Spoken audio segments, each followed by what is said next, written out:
is the Big O Show. This is the Big O Show. This is the Big O Show.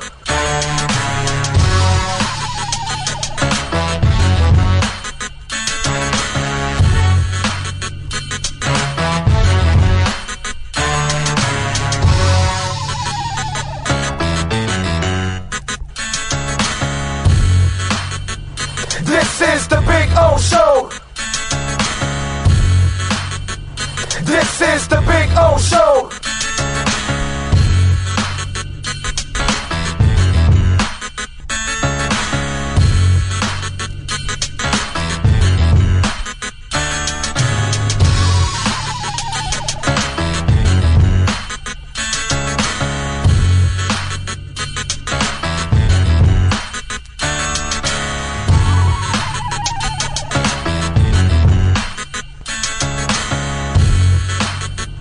This is the Big O Show. This is the Big O Show. This is the Big O Show. This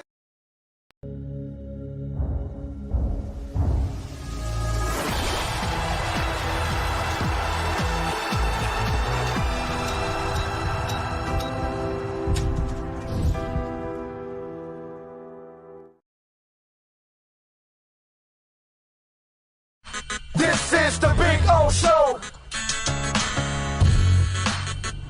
This is the Big O Show. This is the Big O Show.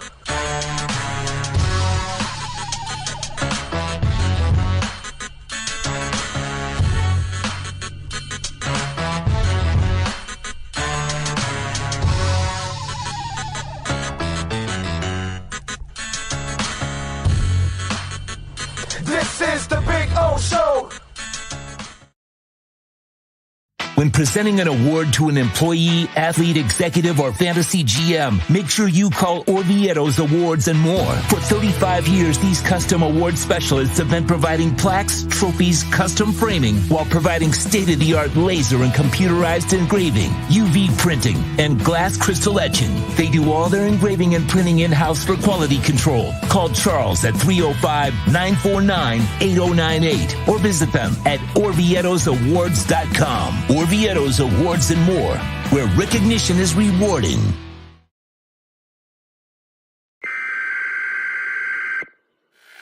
We interrupt this program to bring you a special report. Miles an hour, that's a Category 4 hurricane. 3 deaths are reported in Florida after more than 24 were killed in the Caribbean. This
I think I know what this is.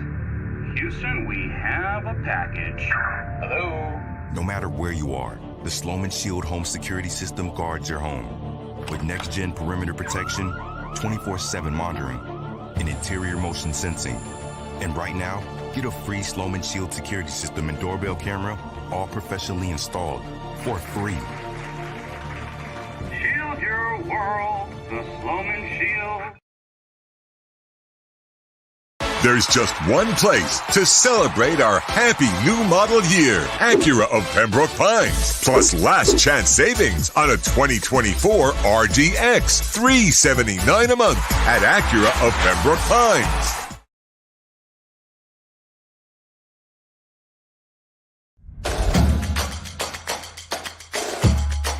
Welcome to Caneswear.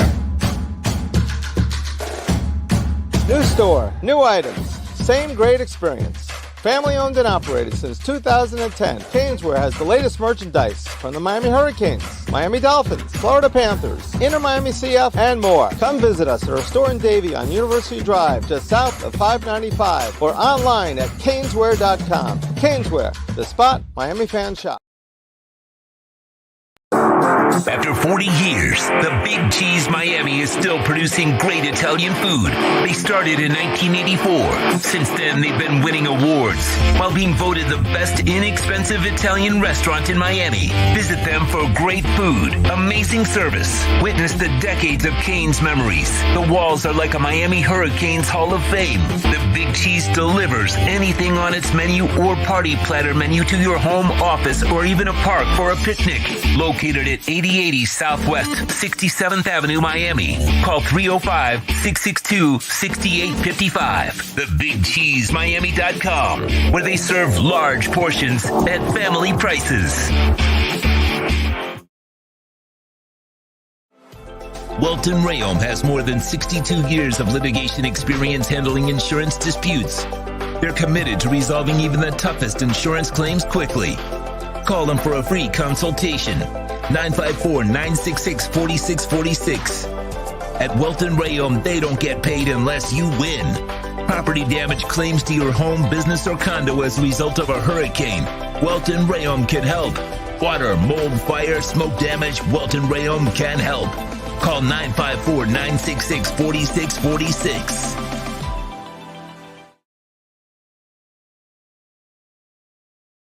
For over 16 years, EJDconstruction.com has provided South Florida residents quality craftsmanship, accurate project management, and exceptional service. That's why EJDconstruction.com is an A-rated member of Angie's List and the Better Business Bureau. When you're looking for the right custom home builder for additions or home remodeling, please call my friend Eric at 305-433-4843. That's 305-433-4843 for EJDconstruction.com.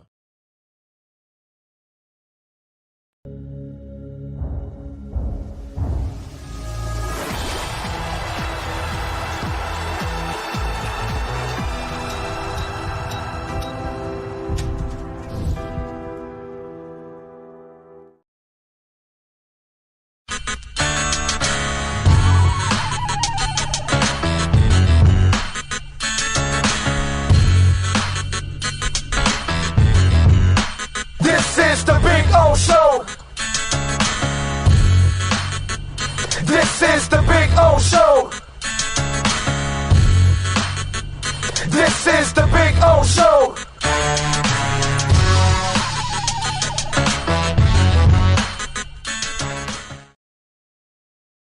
The lost city of Atlantis reveals its secrets at Toyota of Hollywood. Get legendary deals on over 2,000 Toyotas, like a 2024 Corolla, not $24,000, $20,988. Unlock the wonders of 0% financing for 5 full years, 0 down. Rediscover Atlantis at Toyota of Hollywood on 441 between Hollywood Boulevard and Sheridan Street. Open till midnight.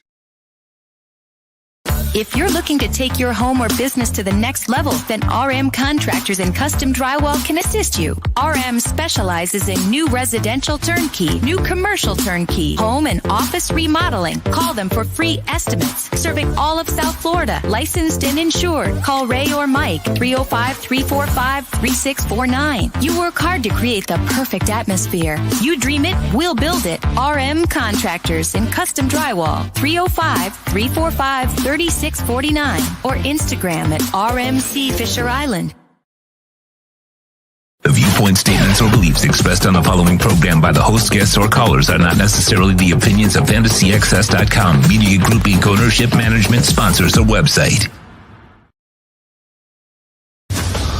comes to South Florida sports teams, very few in the media have witnessed, lived, and covered it like the Big O. Let's start the program dedicated to your favorite South Florida teams with a passion that's unmatched. The Big O Radio Show is on. Here's the Big O. Good morning, boys and girls.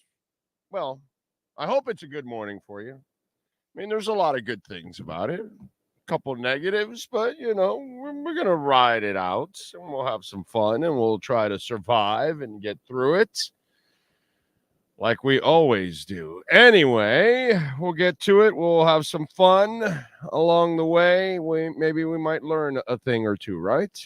I might learn something from you all. You might learn something from us. You just never know. Monday, September 16th.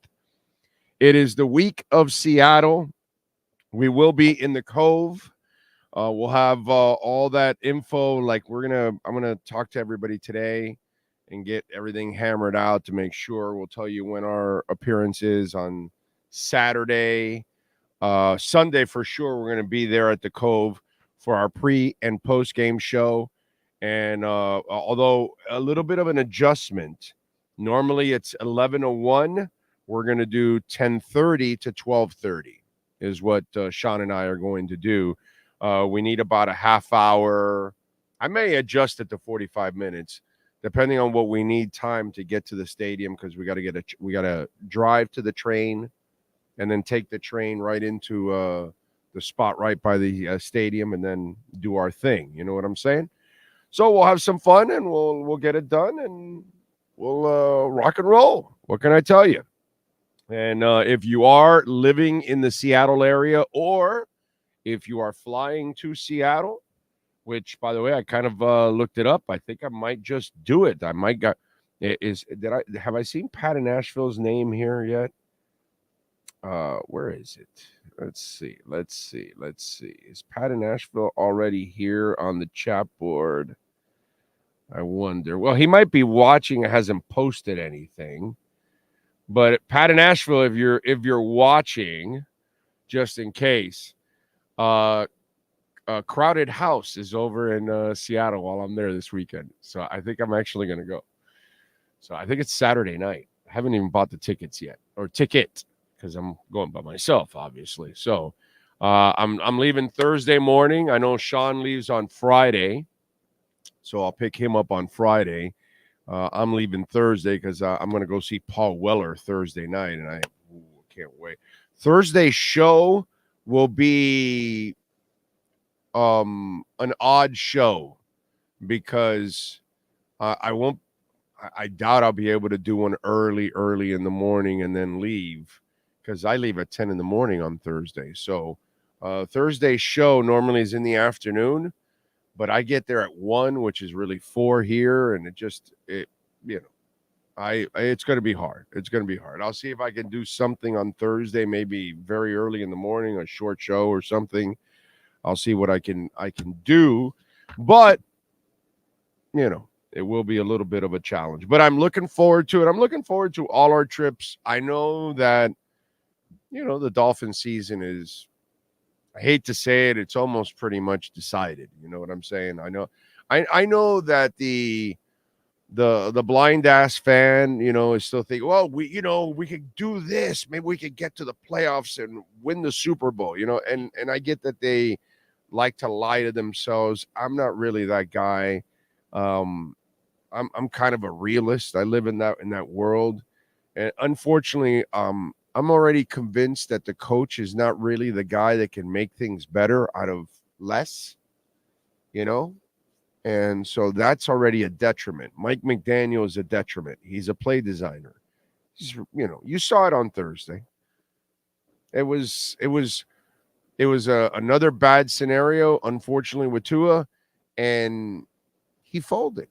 And when I saw that, I was like, wow, man. To me, the Tua stuff is frustrating because, and we'll get to it, because some of it we have to lay on Tua, unfortunately. You know what I'm saying? And we'll get to that. But with Coach McDaniel, I don't see a guy that can really coach you out of things. I don't see a guy that really knows how to counter. I don't see a guy that is truly organized, and that's a problem. There's no way you can be a great coach if you can't do those things. If your team is unorganized and doesn't know how to respond, and you don't know how to counter anything at the moment, it's for a smart guy, he's slow to react to everything. It's interesting. And maybe it goes with his diction that, he's got to think about things or whatever. I don't know. And by the way, you're into year 3 already. Should have already figured out how to answer questions without the ums and the ahs and you're constantly trying to think of what you're about to say. It's very, boring. So I think we've come to the realization that we don't have a real head coach. We have a personality there, and a fragile one too, by the way. That's the other thing that I saw from Coach McDaniel that I didn't like. And I talked about it on yesterday's show.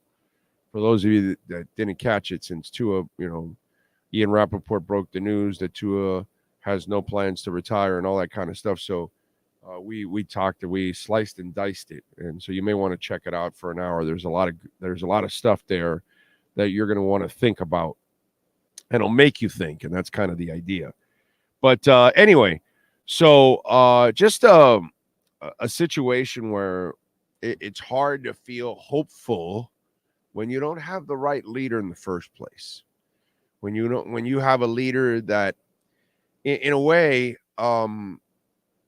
it's funny because Tua's gotten better because of him, but Tua also has to succeed in spite of him. He's really not a full benefit to Tua. He helps him, but not all the time, actually. He hurts him, too, a lot of times. And in that game was a perfect example. When you're making Grant Dubose and Robbie Chosen featured players, you're screwing your quarterback and your offensive line and your entire team because you're an incompetent coach. That you think you can outsmart people or something. You think that you have you have the pixie dust that you're all of a sudden going to make Chosen and Dubose like real players. That's asinine. You have tight ends and you don't use them, and it's like, I'm watching Gesicki have a hell of a day with Cincinnati. And they're using him all over the place, and he's catching balls left and right, and then this guy doesn't. Yeah, and I'm not telling you Gesicki's perfect, but I know he can catch the ball. I know the guy can run routes and catch balls. I know he's athletic as hell. There's got to be a way to use that, right? He caught 73 balls with Tua and Jabroni. And I'm watching him last night or yesterday afternoon with Cincinnati, and I'm like, this is why Mike McDaniel is a mediocre coach. I mean, not only mediocre, my God, a level of ignorance that's amazing. Oh, you don't fit my system. I'm not even going to try you. Because he didn't even bother to use Gesicki. And that's my problem. And then after all the Jonnu Smith shit, you barely used him in that first game. You quit on him right away. And it's like, man, this is not how it works. So that, to me, unfortunately, one of the things that's kind of, yes, of course, a Tua injury takes all hope out. But what also takes out hope for me is that I know I'm going to Seattle, and that team doesn't have the best coach to put them in the best position to be successful down in and down out. And that's a huge problem. That's an enormous problem. So to me, that's one of the things that's kind of deflated me in that Thursday night game. It obviously the TUA thing has got me just completely depressed. But I'm at that point now with Mike McDaniel that I'm convinced he's not the guy. I'm convinced we don't have time to wait for him to learn. This is going to take years and years and years. And you either get it right away or you don't. And this is year 3, and I don't see it. I just don't see it from Mike McDaniel. So unfortunately, as much as I like the front office, they screwed up with Flo, and they have screwed up again with Mike McDaniel. You know, unfortunately, they picked a fruit that was way too green. It wasn't ready. It's that banana that you get out of the bundle, and it still has green on it, but you're kind of gambling, and you're hungry, and you're like, I don't know, man, this might be ready. And then you bite into it, and you're, oh, God, it's got that green taste, you know? And that's kind of what it is with Mike McDaniel. It's a fruit you picked that just was not even ready, bro. And that to me is the part that is really, really, really, really, really, really depressing. You know? So what can I tell you? It just it's rough to see. And then, you know, it's become kind of a thing where when one domino or one piece of Jenga you pull and the whole thing starts to cave in, that's kind of what's happening. And it's a shame because Tua is kind of the glue that was keeping McDaniel together. Without Tua, it exposes McDaniel even more because it shows you how bad of a coach he is, because without the elite talent, he really has no chance to compete. Whereas you see in other places, sometimes you can compete, sometimes you can even win. And that's because your coaches are better, they're better prepared, they prepare their teams, they adjust to whatever scenario is going on. And they do it, and not that they always overcome or anything, but they do a respectable job. And that's where, you know, listen, in a way, we're watching him with Mario Cristobal right now. First couple of years, wow, disaster on game day. And we've talked about it on this show, right? Everything else Mario does is perfect. It's, what's going on in game day? And then you've watched him now, right? The first couple of weeks. Progress. What you didn't see with McDaniel, you're now seeing with Mario. Yeah. The backup came in, Emery, came in and looked fantastic because he had a foundation around him. He had offensive linemen, he had running backs, he has a tight end, he has receivers, he has an offensive coordinator. There is a rhyme to a reason to everything, right?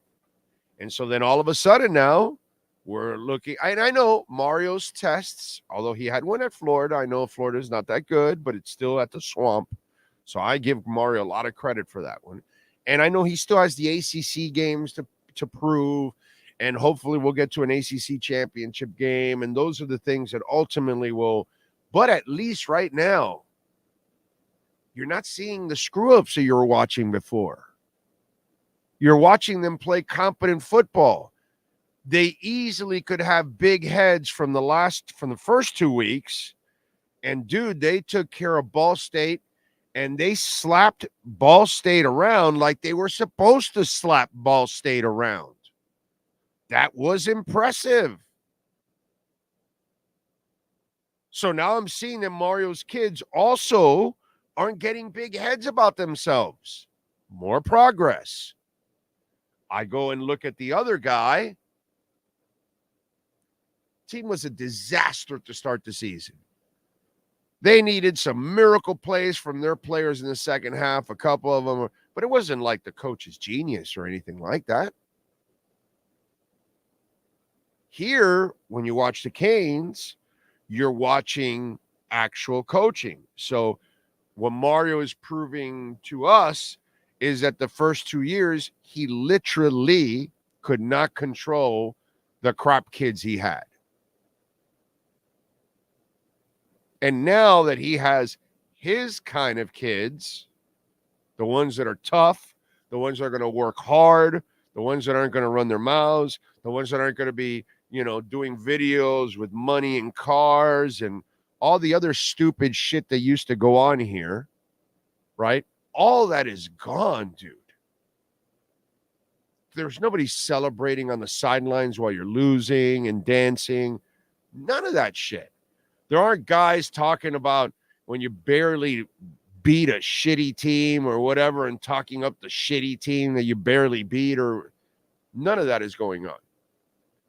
So at least he's proving that, hey, man, the first 2 years, guys, that was an aberration. I know it's not there yet, but the first 3 games, you couldn't ask for a more perfect performance from a football team and a coaching staff than what Mario Cristobal has done to erase the hell from the first 2 years. Has Mike McDaniel done that? No. He's the same guy that we've watched for the first 2 years. The same guy on the sidelines that cannot counter. The same guy on the sidelines that is too emotional. I forgot which is the player that got hurt this weekend. And Mario had, I believe it was an offensive lineman. And he had to walk out there and, and he's concerned. But there's a stoic approach to it. There's a business-like approach to it. And I don't give a shit who the injury is. You need to, let's go. We've got to turn the page right now and move on. And it just seemed like everything affects that man. He looked like he was a deer in headlights. He looked like he quit completely. And that's when I need to see more fire, more desire from you than ever. I know how difficult it is without TUA. You don't need to explain it to me, but it's going to be impossible the way you approached it. So nothing, I have yet to see anything that displays that Mike McDaniel is head coach material. All we know is that his play designs can be amazing, and sometimes they look phenomenal. But that doesn't mean he knows how to call them, when to use them, how to use his running game. Still doesn't know how to do all of that. That's the scary part. He has all the toys, but he really doesn't know how to put it all together so there's a rhyme and reason to everything. And we're in year 3. So you're watching in Coral Gables progress, erasing all the doubts from the first 2 years on game day. But on Sundays, it's the same old, man. It's the same old situation. It's the same old ball and chain. That's what it feels like for a Dolphins fan.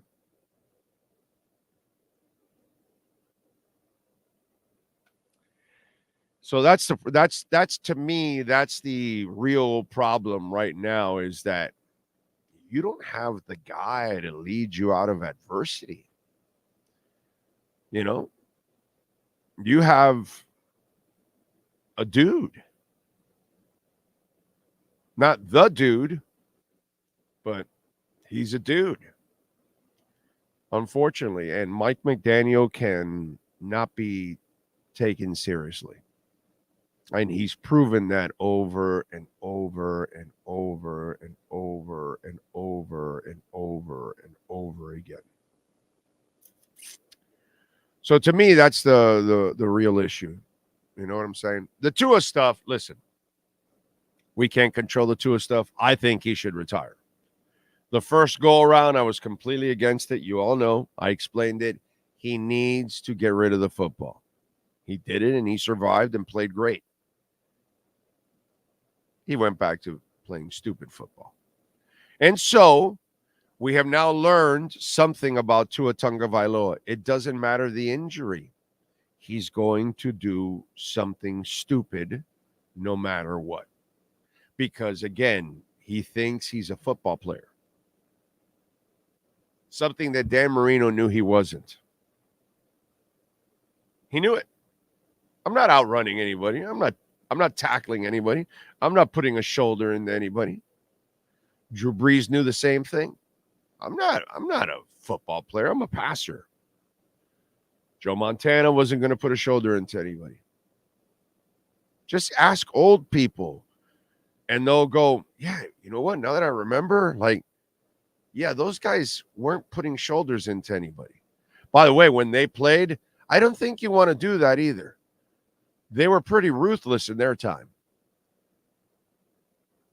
But Tua thinks he's a football player. He thinks he can, go out there and tackle somebody, put a shoulder into somebody else, outrun somebody, hold on to the ball for 4 or 5 seconds. So we can't control that part. Like I told you, I love Tua to death. We can pray for him. We can pray for his health and pray for his family and all that. But you're seeing what I'm seeing. That was a minor league hit, a minor league collision. And he ended up concussed.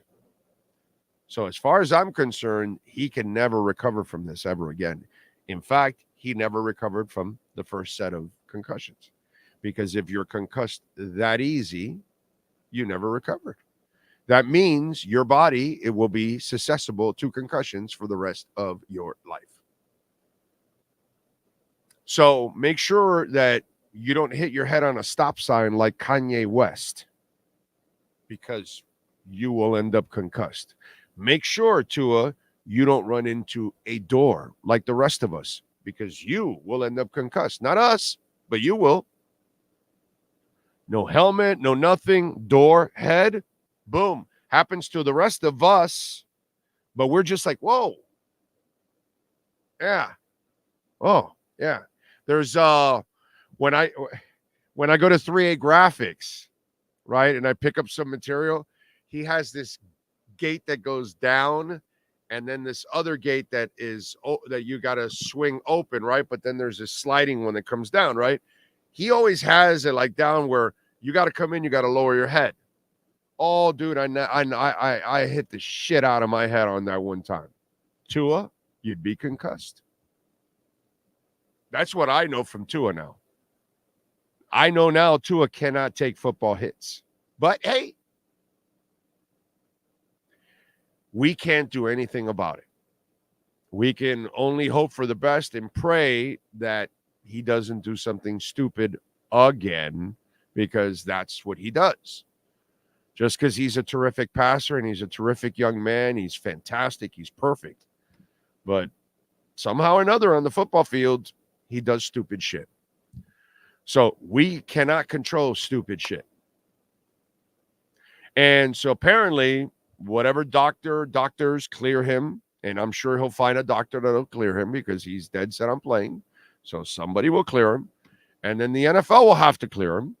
And the Dolphins, this is a business. We talked about this on Sunday. They can't stop him. He wants to play. This is the only way they can get out of this contract, by him walking away. If they try to push him out, then they're liable for the entire contract. And then those are dead cap hits for several years, and it sets your team back. Now, if you want to get out of that contract, unfortunately, sadly, in a very twisted and ugly way, Tua's doing that for the Dolphins by wanting to play and forcing the issue of getting knocked out. That's all. That we can't do anything about this. Now we have to sit there and pray whenever he returns that he plays the game smart instead of being stupid. But that's not something that we're guaranteed anymore, because what is guaranteed is that he'll do something to put his body at risk, because he's a psycho. The kid wants to win at all costs, and he doesn't care about his body. He's proven that over and over and over again. You know what I'm saying? So now we're all in a catch-22 now. We're at his mercy. His mercy emotionally, his mercy physically, his mercy financially. That's where we're at. That's where the Dolphins are at. That's where the NFL is at. And we can't, unless doctors line up one after another and say, no, dude, you may want to play, but I'm not clearing you. No, sorry, I'm not clearing you either. Nope, sorry, I'm not clearing you either. So until he gets to Kevorkian, maybe. That's how this game is played. And this kid is Evel Knievel of football. He doesn't give a shit. So now we just got to pray for the best and hope that we don't see that image, because I gotta tell you, it's getting to me right now as I'm talking about it. This bothers me.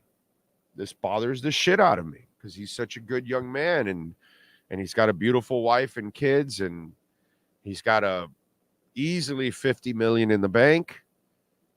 I don't know what you need. You know what I mean? And it's clear you can't take football hits. And yet he wants to do it. We can't do anything about it. It sucks, dude. It sucks. Whole thing sucks. And the worst part is none of this was approached the right way, unfortunately. Not by him, not by the team, not by the head coach, front office, and everything. It's just sad. We'll get into all of that, because I've got Ira Winderman coming up. So it's I don't want to do that right now and get too heavy into it, but we will after. Remember, you can make a donation, Cash App or Venmo at Cash Big O Show. That is Cash Big O Show, Cash App or Venmo at Cash Big O Show. That's Cash Big O Show, Cash App or Venmo, and you can make a big donation or an Ethereum donation, as always. Man of 1,005 holds, thank you for the love on the super chat. Even when Tua comes back, remember that he has too many bad, average, disappointing games versus great teams, has become an interception machine. Again, like the one that he was going to get sacked and he throws it. Stupid football. Just take the sack. But you're also afraid of getting hits or taking on punishment, and that's all part of it. But, yeah, he makes some bad. And in that game, everything was so bad, but your coach calls such a bad game that he creates that hole that you're in. He made a throw to DuBois that he should have caught it. What are you going to do? And then Robbie chose. These are things that just sets your quarterback up for absolute failure. So it's everything. You got to help your players succeed. And Mike McDaniel a lot of times doesn't help his players succeed. That's the problem. And that's what we see with other sports. Okay. And like the guy that's coming up now, he covers a coach. That doesn't matter who the hell you are or who's on the court. You're going to be better because of that guy that's coaching you, because he's going to put you in the best positions to succeed. But I do have the most important question for Ira Winderman, a challenge for Ira Winderman. It's coming up. A-Rod, thank you. Big O, it's called delusional. Yes. And at this point, Tua is in a delusional state, and we're stuck in it with him. All right, let's get to the there's a question that we all got to ask Ira Winderman, because if this problem can be solved, the Miami Heat can make a deep run for the playoffs, maybe even challenge for that Larry O'Brien trophy. But this one problem needs to be solved. We're going to ask Ira Winderman if somehow or another this can happen in our Acura Pembroke Pines Miami Heat and NBA report. Heat fans, time for the best insight of your favorite team with insider Ira Winderman, exclusively on the Big O Radio Show. It's the Acura of Pembroke Pines Miami Heat and NBA report. Here's Ira Winderman. Good morning, Ira Winderman. How are you doing, sir? 2 weeks from camp. It's getting real, Big O. We're about to head out and see what actually this team has done, can do, or might not be able to do. Inquiring minds want to know, since A'ja Wilson became the first ever player in the history of the WNBA to score 1,000 points, she is a franchise player. She is a force to be reckoned with, offensively, defensively. A'ja Wilson, if you watch the WNBA, doesn't take shit from anybody. Can she make her boyfriend, Bam Adebayo, the same badass woman she is as he could be for the NBA, a scoring machine? Yes. Bam Adebayo could lead the league in scoring and rebounding and block shots in the WNBA. WNBA. I'm totally there with you. I am totally there with you, Orlando Alzagari. I have no question whatever. He could have big games against the Lynx. He could have big games against the Liberty. Yeah, against the Sparks. I think he can be dominant against the Sparks. So, yes, I 100% agree with Big O that Bam Adebayo could be every bit as dominant in the WNBA as A'ja Wilson. We're on point there. Damn, you just gutted me, bro. You just gutted me. He's not an offensively inclined player to this point, but for the shackles to come off, for the probably not the best phrasing, but for the chance to really set himself free as a scorer, he has to be cast that way. It has to be someone telling Jimmy, you're okay being number 2, and telling Tyler, you're okay being number 3, and telling Terry Rozier, you're okay being number 4, because as you know, scoring is a mindset in the NBA. Tyler has it. We know that. Good shots, bad shots, other shots. Terry Rozier has that. We know that. Good shots, bad shots, other shots. Jimmy Butler at Jimmy playoff Butler time. When he wants to, yeah. He wants at playoff time he does, though. He just wasn't in the playoffs last year. Bam, it's a mindset. So I think it almost might be the team therapist as much as the team Spoelstra that has to change Bam there. And you know this, Big O, in all of our businesses. All you got to do is watch A'ja. I mean, if he, I'm dead serious about this. If he gets her mindset, I mean, I watch the WNBA. I literally enjoy watching the WNBA. I think the women do a phenomenal job. I know we're sexist and chauvinistic and all that as a male society and all that, and maybe a lot of these guys think it's below them to watch the WNBA, but I'm sorry. The athletes have gotten way better. It's a much better game. They're doing a lot of things that most of us guys can't do. Okay. Correct. So, respect. And if you watch A'ja, man, she's fierce, dude. Fierce, brother. I mean, damn, and Kelsey Plum has that nastiness in her too. That's what I was going to mention also. But you have a Becky Hammon who's established a hierarchy of scoring on that team, so there's no question. So and again, here's the biggest thing. You're trying to win now in the moment. You're trying to regain the success you had. Bam Adebayo is your best rebounder, your best defender, one of your best facilitators, if not best facilitators. So he does that all. So if you're Eric Spoelstra, do you ask for more? Should you ask for more? Yeah, it's you should. I mean, you're getting paid like it. That's the bottom line. You're getting paid like a franchise player, not like a Super Bowl player. How many two-way players? Look, we know the greats, the LeBrons, the Michaels, the Giannis's are two-way players. Every year they're in the running for first team All-NBA. Every year they're in the running for defensive player of the year and all defensive teams. There's not a lot of players. When you can be qualified for both, you're a great, great, great, almost all-time player. I don't know if Bam is there. That's the difference. And Big O, would you be willing to settle for a bit less defense from Bam Adebayo if it gives you a bit more scoring? See, that's a decision you have to make because it's like the kids' video games. You only have so much energy per player. And LeBron's a freak. No one's going to be like LeBron. But wait a minute. Hold on a second. That wasn't the case for Alonzo, or that wasn't the case for Olajuwon. All those guys had energy to play off. Zoe was never a great scorer. Zoe was never a 28-point, 25-point-a-game scorer. He was never quite at that level. He focused on defense. Again, I'm talking about the greats, the LeBrons, the Giannis's, teams, the two-way players who did it both ways. That's the difference. That's a lot to ask of anyone. Listen, I totally understand what you're saying.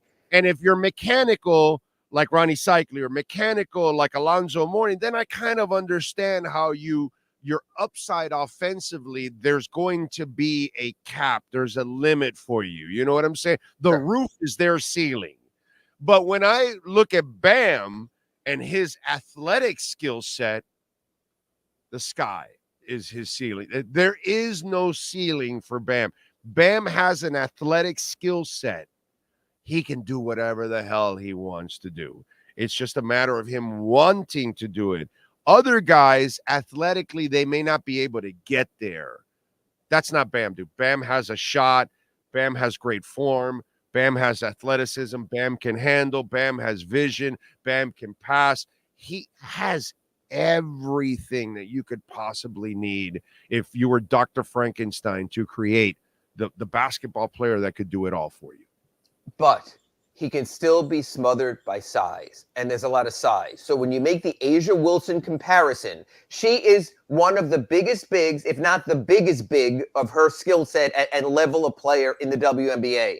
We see it all the time, Big O, if it's against an Embiid, even a Rudy Gobert, or a big-bodied guy, and that's why we have this debate of Bam as a center or Bam as a power forward and play another big alongside of him. So if you're trying to unlock Bam's offense, you may have to unlock your lineup and change it around a little, because the one thing I can attest to, and you've seen it, he does get, I don't want to say eaten up by size. That might be an overstatement, but size impacts him. It's a little different. There's a lot of really big bigs in the NBA right now, from the bulk of a Jokic, I wish it was Jovic, from the bulk of a Jokic to the incredible length of a Wembanyama, and that does change the equation also. Maybe a power forward, it's different, but you don't have another center, so it's really not an option right now until Khalil Ware shows more or you move in a different direction.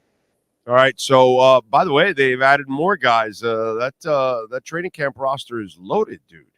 Yeah, I mean, but more than that, they're also adding guys to load out their G League roster, and that's what I'm so impressed by in Andy Ellisberg, that he could juggle these two balls. He could set himself up in Sioux Falls, so he has guys out there also building his roster. Look, this team is going to have players that we've heard of who will not be in the rotation. That could be Josh Richardson. They signed Alec Burks as their only veteran offseason addition. He might not be a rotation player. It depends who starts at power forward. Off the bench, most likely, at least, you're going to have Kevin Love, and Jaime Jaquez Jr. is going to be off the bench also. So you're going to be set pretty much off the bench with Duncan Robinson as your top 8. So again, there's a certain depth of talent to this team. This is not a sexy team, but if this is a team that plays to the top of its talent, and as you point out weekly on the Accurate Pembroke Pines report, and gets the best of coaching like it always does in the NBA, you know what? Sure. Doc, you could say Doc Rivers has a better roster with the Bucks, but he's Doc Rivers. And when push comes to shove, he always turns into Doc Rivers. So if you're asking me, would you rather have Eric Spoelstra with a bit less talent or Doc Rivers with more talent? I'll go with Spoelstra, because I think he will get the pulp out of that orange with every squeeze that he does, and that's the difference. I think people are writing off this Heat season. Let's see how it plays out. There's going to be 2 Heat seasons. Well, I think we're writing off championship is what we're right. Remember, it's a spoiled bunch. Yes. So they expect championships or get to the championship. This doesn't look like a championship roster. Plus, your superstar has not given you any inspiration that he's going to give you that. Gone to camp. We haven't seen what he shows up looking like. Here's the point. I cannot make any cogent argument that the Miami Heat can beat a healthy Boston Celtics roster. I can't. They're great. So I understand your point, Big O, when you say the Heat aren't a championship contender, because I don't see a path past the Celtics. Do I see a path to competitiveness? Yes. I see on every team ranked ahead of the Heat, whether it's the Bucks being coached by Doc Rivers, whether it's the Sixers with their loaded lineup, but is Joel Embiid going to be healthy in the playoffs? You never know about his knees and his health. So you have that issue going on also. And even the Knicks, God bless Tom Thibodeau, but does he run his players into the ground trying to get 70 regular season wins? So I do see hope there, but you're right. I see the ultimate roadblock in the East, maybe more so than any roadblock in the incredibly talented West. I don't see a clear path past the Celtics unless you get them late enough in the playoffs instead of the first round like last year, and there is an injury. And it's more than Porzingis. Then who knows? You might have a puncher's chance. All right, so the question I have for you, and this is kind of, I don't even know what to expect here because it's kind of the person we're talking about. It's odd. So if you're the coaching staff and you're Jimmy Butler, are you actually getting him some real work in the preseason so he's legitimately ready to go and work from the beginning of the season to help this team actually have a much better position? Because I think that's what Riley wants.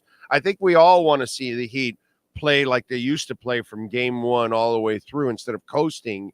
Or is this another one of those where you soft walk it and then he uses the regular season to get into form, which then puts you at risk of up and down play at the beginning of the year? How is that approached? I could see the Aaron Rodgers approach because with older players, there's a certain you want to play safety to the season. I also will say this. We know the Heat are not going to play max minutes with their prime rotation players in the preseason because it's the NBA and it's the preseason. To me, what matters far more than Jimmy Butler being seen publicly in preseason games, unfortunately for the fans buying tickets, is in practice. I need to see him running with the main players. I need to see the chemistry develop there. We won't see it. We didn't see what Aaron Rodgers had with his receivers during training camp because most of that was closed. You see that now at the start of the season with the Jets and a nice performance or at least timely plays yesterday. I think the same with Jimmy. Preseason basketball is preseason basketball. Folks, go watch your NFL and your other stuff. Let's be honest about. But for conditioning, that's the only thing. That's camp. That's camp. That's camp.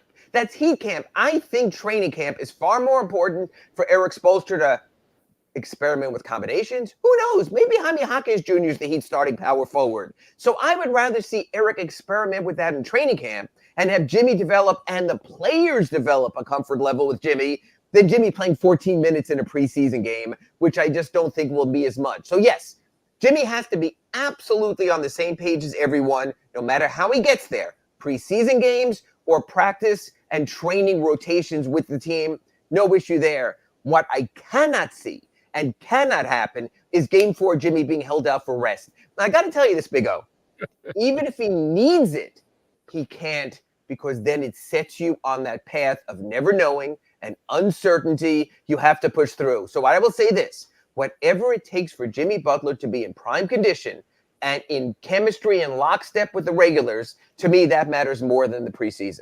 Well, and not only that, it's unfair to the coach because it's almost like the blood clot years where you're coaching different teams at Bosch is in. Okay, we got to coach it this way. Oh, Bosch is out. Oh, Jimmy's in. Okay, we got to coach it. Jimmy's out. And it's really unfair. I mean, this is why I love this guy to death.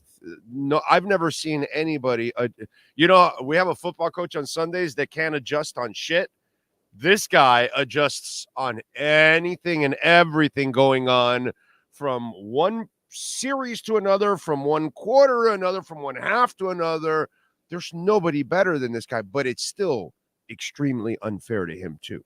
And you could see, and eventually, if you don't have enough weapons, you could be the greatest coach in the world. But if you don't have Jimmy Butler against the Celtics, and you don't have Terry Rozier against the Celtics, and you have Duncan Robinson with a bad back against the Celtics, at a certain point, you could be Vince Lombardi in football, you could be Red Auerbach in basketball. You still need the talent. We have seen great coaches unable to achieve Nick Saban with the Dolphins. You just see, he's a great coach, but you need to have the talent also. So yes, I'll say all Eric Spoelstra needs is this, Big O, a fighting chance. I think this roster, outside of the Celtics, gives Eric Spoelstra a fighting chance against any team in the regular season in the East, and honestly, any team in the postseason.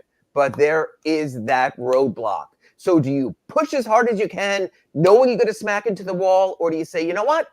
The Celtics are about to be sold. They're going to have to change their payroll. Maybe we wait a year. Maybe the Celtics come down a little as we come up, and you do that also. That's the front office. That's Andy Ellisberg. That's Pat Riley. And more than anything, because of the luxury tax aprons, it's Nick Harrison and it's Mickey Harrison.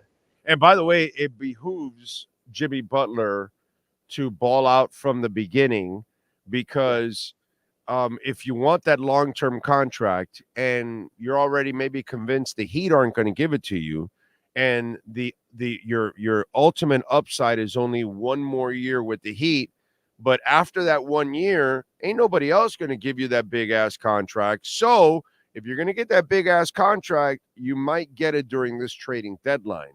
So let me ball out now so I can force the big-ass contract from the team that's either trying to trade me or force the Heat to keep me and give me the big-ass contract. I think if Jimmy has a great start to the season, even before the trade deadline, whether Orlando Alzagari likes it or not, we know in the accurate Pembroke Pines report what he's already said, he'll first go to the Heat for an extension. Now, you can shake your head there, folks, if you're not on YouTube and not watching here. Big O shaking his head again. But I think that's how it will play out. And I do think at the right price point, of which Jimmy probably won't be amenable to, you might still be able to work it out where you could say, hey, you know what? For a 36-year-old Jimmy Butler, this is a good price point. A 37, there might be. I don't think there will be. That's what I think Jimmy does. I think Jimmy balls out first half of the season. Trading deadline, I believe, is February 5th. Mid-season is usually early January. Goes to the Heat, sees what he could do. If the Heat realize they were loggerheads, the Heat could pursue a trade. Or they could say, hey, you know what? We didn't think Jason Tatum was going to be injured. This might be our year. See what the rest of the East shakes out. So, yeah, I think this might be one of the most important first halves of the season for the Miami Heat, a team that typically doesn't really go all in until the second half of most seasons. I would agree with that. And by the way, to back your point on this one, that they may have to go that direction, and I hate to say this because it's sad, they also have to look in the mirror and say, hey, man, guys, we're no longer sexy. People no longer pick us. Jimmy's playing well. This may be the only superstar we can have. Maybe we're stuck with him. Maybe we're better off signing him for the next 2 or 3 years because we don't really have a shot at another superstar. We don't have the capital, all that kind of stuff. We may have to settle for it.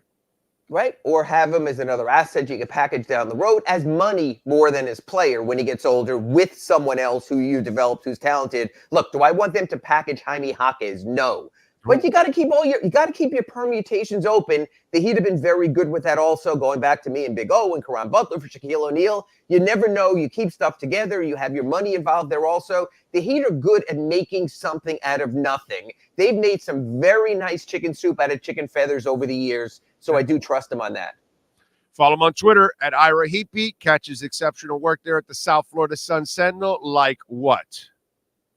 Like Sunday, matter of fact, I want to ask you this, Big O. Now that you're an older person in your 60s, I want to ask you this. I wrote about this Sunday. Your thoughts on how Jimmy Butler should show up to Media Day exactly 2 weeks from today. Do you have any issue in full costume? Do you think, hey, let a guy have a day of fun? Or do you think he has to show up business-like to set a tone? Yeah, game one, show up business-like. Okay. Game 2, show up. I don't give a shit about that. The emo stuff and all that. No, I wrote in my Sunday column. My early line bets are Jimmy is Beetlejuice. I guess we'll see when he shows up in 2 weeks. And what I wrote in my Ask Ira today is Jimmy turned 35 on Saturday. Josh Richardson turned 31 on Sunday. The Heat have 6 players 30 or older. Is that going to be a problem, or does that make them more win now? So it's a very interesting roster. 6 guys 30 or older, 6 guys 24 or younger. Which way does it evolve, or can you have the best of both worlds? That's at sunsentinel.com right now. I don't think Heat fans out there have a problem with Jimmy having fun. It's when his fun gets in the way of his business. And so when you're at the tennis tournament, dude, I don't give a shit. You need to play the next day and kick some ass. You know, that's how it is. Michael Jordan was caught in Vegas gambling, but the next day... Atlantic City in a Knicks series. Yeah, exactly. The next day, he puts 35 and 7 and 7 and 3 steals on your head, and he wins because there's no excuses one way or the other. You might catch him doing this, but the next day, he's going to kick your ass. And that's not how it's been with Jimmy. And so that's the problem I think that Heat fans have, that he clearly, openly has told everybody, I don't give a shit about the regular season. And then that's hurt the team because now if Jimmy doesn't care about the regular season, the mathematical solution to that is you end up in the play-in. That's what the math says. Jimmy plus shitty regular season equals play-in. Jimmy cares about the regular season. That means 3, 4, 5 seed. That's the way we look at it. And that's the way Pat Riley looks at it and everybody else looks at it. Bro, go have your fun. You have an entire offseason. That's when you want to do that shit. You want to go ride the horse? Go ride the horse. But, brother, you better be ready to, bust the Bronco night in and night out as a Heat player. And that's what he hasn't been able to do. All right, so Jimmy is Beetlejuice on media day. I'll show up with the dreadlocks. Works for me, Big O. There you go. Ira, thank you, sir. We will catch up next week and follow him on Twitter at Ira Heapy. Appreciate it. Next Acura Pembroke Pines report. Thanks, Big O. You got it, my man. There you go. Acura of Pembroke Pines. Remember, 15601 Pines Boulevard, just off of I-75 in Pines. And they've got the 2025 Integra. What a sweet vehicle that is right now. You can get on down there and get it for 3.9% financing for 60 months. And, of course, the ZDX is in. Get electrified. All approved leases, $479 a month. 0.9% financing for 72 months. The RDX 2024 model, still have a few of those, $379 a month. And you can get it for 3.9% financing.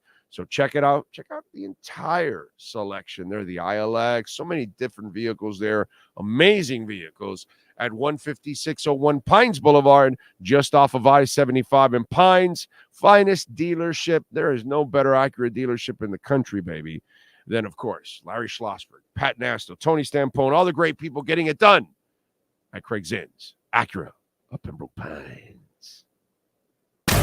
You've been listening to the Acura of Pembroke Pines Miami Heat and NBA Report with Ira Winderman. When you're looking for award-winning service and great deals from the #1 volume Acura sales dealership in the Southeast United States, you go to Craig Zinn Acura of Pembroke Pines at 15601 Pines Boulevard in Pembroke Pines. All right. Thank you. Ho Yoon, thank you, sir. Always dedicated every single week, sometimes a couple times. Thank you, Ho Yoon. I appreciate you, sir.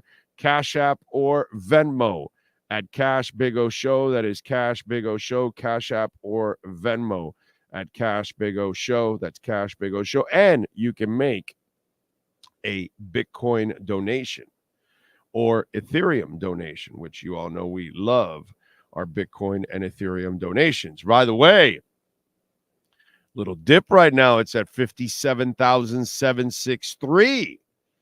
I like that. So there you go. Take advantage, man. It's been around 59 and then got a little bit of a dip. By the way, some news coming out. A couple things. First of all, in football, Dolphins are signing former Pro Bowler Snoop Huntley off the Ravens practice squad. He can move around, not very accurate, doesn't really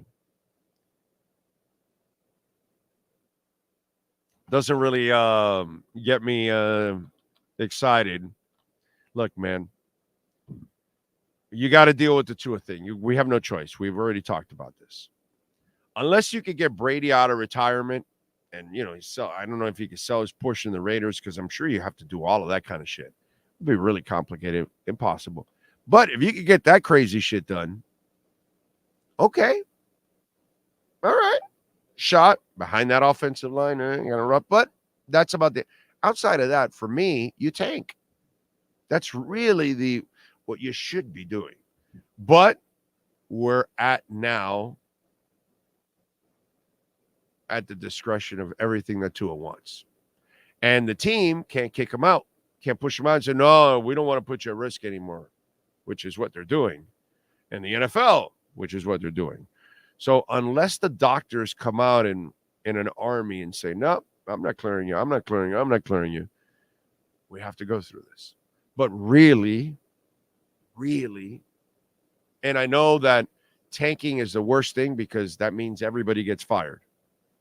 But the best thing for the franchise right now is to tank. It's the best. I know fans don't want to hear that. I know Sean and I don't want to hear that. We're going to Seattle. We're going to Los Angeles. We're going to Indy. We're going to Buffalo. And it'll just be ass-kicking after ass-kicking, and it's not going to be fun, but it puts you right back into the quarterback race. And if you go and win 6, 7, 8 games, which does nothing for you,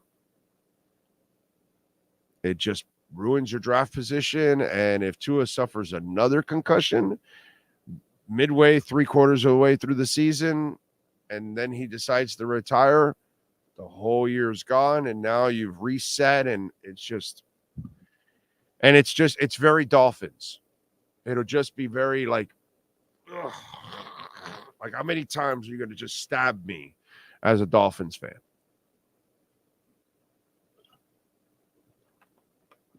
How many times are you just going to gut me like a fish, dude? You know what I'm saying? So what kind of frustrates you as a Dolphins fan? Pisses you off. And I'm all for Tua. You all know that. I know he can play, but I was talking about this. I said this on Twitter. The Colts draft a generational quarterback in Andrew Luck, and they put no line in front of him to the point that he has to retire from all the pounding and the injuries and everything, right? And then I'm watching the Bears game last night, Caleb Williams. And Caleb has a lot to grow still, obviously, because he's a rookie. But then you watch that line, you're just going to make his growing that much harder. And then I look at the Dolphins, and the one thing, while I like the guys in the front office, and the coaching staff has this arrogance that bothers me because they don't allow the front office to really keep people that are expensive in the middle. They think they can go cheap at guard and center, and they can make anybody great linemen. And the problem is, even all the way from the flow days, and this goes to the front office and the flow days right from the beginning, if you're going to draft an injury-prone quarterback in Tua, brother, build the offensive line that is the wall of Montezuma. And that's not what you've done. And so then, the guy takes hits from the get-go. You've got Michael Brocker slamming him to the ground. And then you've got Jesse Davis as his right tackle, allowing him to get his ribs and his, knuckle broken. This is what you've done to an injury-prone quarterback. You don't build a hell of an offensive line. And the interception he throws, because he's trying to make a stupid play to throw it out of bounds so he doesn't take the interception. Instead, just take the interception. But shit, dude, you know what would be better? If you actually had an offensive line that could stay healthy and block. But if you don't have an offensive line that can stay healthy and block, this is what ends up happening. It's like a house of cards, bro. Everything is falling apart. And your offensive line can't fall apart. And that should have been your biggest investment that you've ever made, if you're going to draft a quarterback, and especially a fragile one, then, dude, build a massive offensive line in front of him. Don't, sign an injury-prone left tackle. And that's the problem. And then you develop a really good guard, and then you let him go. And you think about it, maybe you could have kept Eichenberg at left guard. And now you would have had no injuries or anything. You don't have to worry. Isaiah Wynn's always injured. So Eichenberg's gotten better. He hasn't actually been bad the first 2 games here. But still, it's like there are better decisions you can make, and you haven't made those decisions on the offensive line. And they've taken a lot of risks on the offensive line because they take a lot of street guys. Because the guys that they're coaching, they're telling the front office, "Nah, we don't need this guy. We could get by without Robert Hunt." And it's tough, dude. And it's just tough. It's just like this vicious cycle. It's brutal. Let's see. Big O, do you think you can ask Navarro next time about Jason Taylor getting a head coaching job in the next couple of years? Your thoughts? I don't know. We'll see. But I'll ask him. All right. Let's take a quick break. Top of the hour here. Let's get ready for hour number 2 of the Big O Radio Show right here. If you're looking to take your home or business to the next level, then RM Contractors and Custom Drywall can assist you. RM specializes in new residential turnkey, new commercial turnkey, home and office remodeling. Call them for free estimates. Serving all of South Florida, licensed and insured. Call Ray or Mike, 305-345-3649. You work hard to create the perfect atmosphere. You dream it, we'll build it. RM Contractors and Custom Drywall, 305-345-3649. or Instagram at RMC Fisher Island. With more than 62 years of litigation experience handling insurance disputes, Welton Rayom is committed to resolving even the toughest insurance claims quickly. At Welton Rayom, they don't get paid unless you win. They handle complex personal injury claims caused by the fault of another in both state and federal courts. They handle auto, trucking, motorcycle, slip and fall, and bicycle accidents. Call 954-966-4646. That's 954-966-4646. Welton Rayom can help.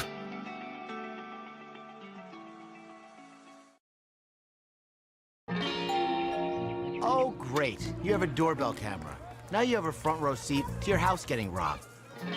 They're breaking into my house! Ooh, there goes the TV. I'm sure it'll turn up at the pawn shop. No, not the TV! Just because you can see them, that doesn't mean you can stop them.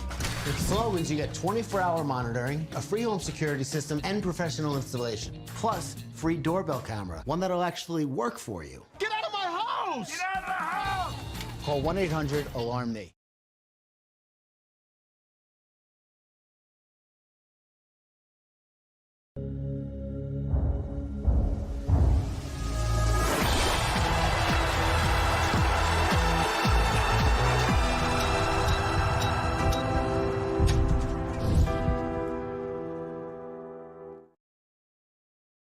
There's just one place to celebrate our happy new model year. Acura of Pembroke Pines. Plus last chance savings on a 2024 RDX. $379 a month at Acura of Pembroke Pines.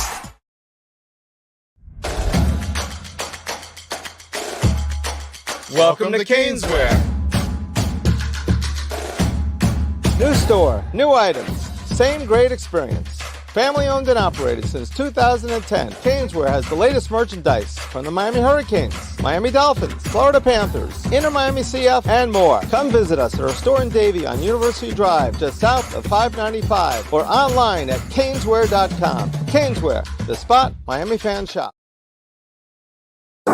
After 40 years, the Big Cheese Miami is still producing great Italian food. They started in 1984. Since then, they've been winning awards while being voted the best inexpensive Italian restaurant in Miami. Visit them for great food, amazing service. Witness the decades of Cane's memories. The walls are like a Miami Hurricanes Hall of Fame. The Big Cheese delivers anything on its menu or party platter menu to your home, office, or even a park for a picnic. Located at 8080 Southwest 67th Avenue, Miami. Call 305-662-6855. TheBigCheeseMiami.com, where they serve large portions at family prices.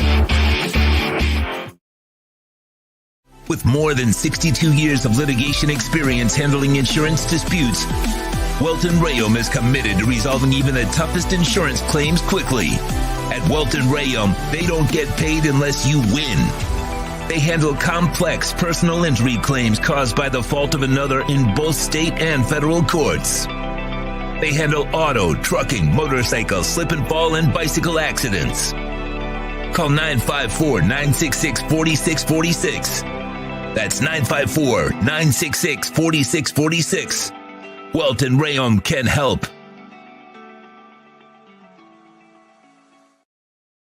When presenting an award to an employee, athlete, executive, or fantasy GM, make sure you call Orvieto's Awards and More. For 35 years, these custom award specialists have been providing plaques, trophies, custom framing, while providing state-of-the-art laser and computerized engraving, UV printing, and glass crystal etching. They do all their engraving and printing in-house for quality control. Call Charles at 305-949-8098 or visit them at orvietosawards.com. Orvieto's Awards and More, where recognition is rewarding. For over 16 years, EJDconstruction.com has provided South Florida residents quality craftsmanship, accurate project management, and exceptional service. That's why EJDconstruction.com is an A-rated member of Angie's List and the Better Business Bureau. When you're looking for the right custom home builder for additions or home remodeling, please call my friend Eric at 305-433-4843. That's 305-433-4843 for EJDconstruction.com.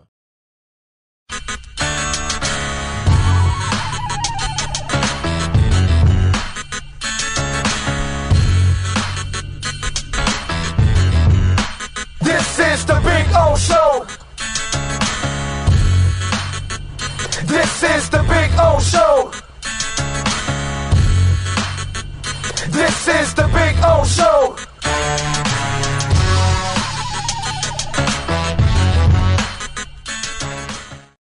The viewpoints, statements, or beliefs expressed on the following program by the host, guests, or callers are not necessarily the opinions of FantasyAccess.com, Media Group Inc., ownership, management, sponsors, or website.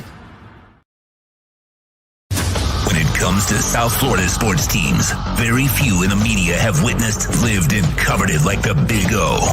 Let's start the program dedicated to your favorite South Florida teams with a passion that's unmatched. The Big O Radio Show is on. Here's the Big O. Friday, hour number 2. Thank you for hanging in there. Appreciate you all out there. Going to pace myself a little bit since Thursday night, and then I had to do a show on Sunday also. So, kind of pacing it. Rise Taylor, thank you for the love on Venmo, Cash App, or Venmo. We always tell you Cash App or Venmo because we get 100% of the donation. We appreciate the super chats on YouTube, but YouTube takes 30%. So that's why we always tell you. So Cash App or Venmo at Cash Big O Show. That's Cash Big O Show. And you can also make a Bitcoin or Ethereum donation. Rise Taylor, thank you. He says losing TUA might save McDaniel. Ross still might fire him at the end of the year because he is too stubborn to learn from his mistakes. Ironically, though, Ross is also stubborn to learn from mistakes, with constantly hiring rookie head coaches, which has never worked out. And yes, the rookie head coaches have not worked out so far. Sometimes it works for others, but it has not worked out for us at all. The only successful coach we have wasn't a rookie coach. It was Don Shula. How screwed up is that? Man. It's just, what can I tell you, ladies and gentlemen? It's frustrating. That's all I can say. Absolutely frustrating. By the way, before I get into some of the other news and notes and some of your texts and all kinds of stuff, the market right now, Bitcoin is a little down, 57,764. So if you want to take advantage, not bad. Ethereum is at 2,283, down 5%. And when we talk about the markets, well, the Dow is up 151 points. The S&P is down 11 points. And the NASDAQ is barely up a tenth of a percent. Anthony Kyle Campos, thank you for the super chat. Says, shame on you, Big O. Have me craving random food with your ads. Hang in there, my brother. Hang in there. Paul V, thank you, sir, for the love on the super chat. It was amazing watching Gesicki yesterday. It was like 2021 again. We got McClown in charge. Oh, what does this say about our front office? Well, the front office, the front office has, unfortunately, and I'm a fan of the front office, but they have swung and missed on the two coaches. This is really tough, dude. So, and it's hard for you to be allowed to hire a third coach. That's why I told you that this could be the hot seat year. And because there's so much money tied up, they hang on for one more year and everybody comes back on the hot seat.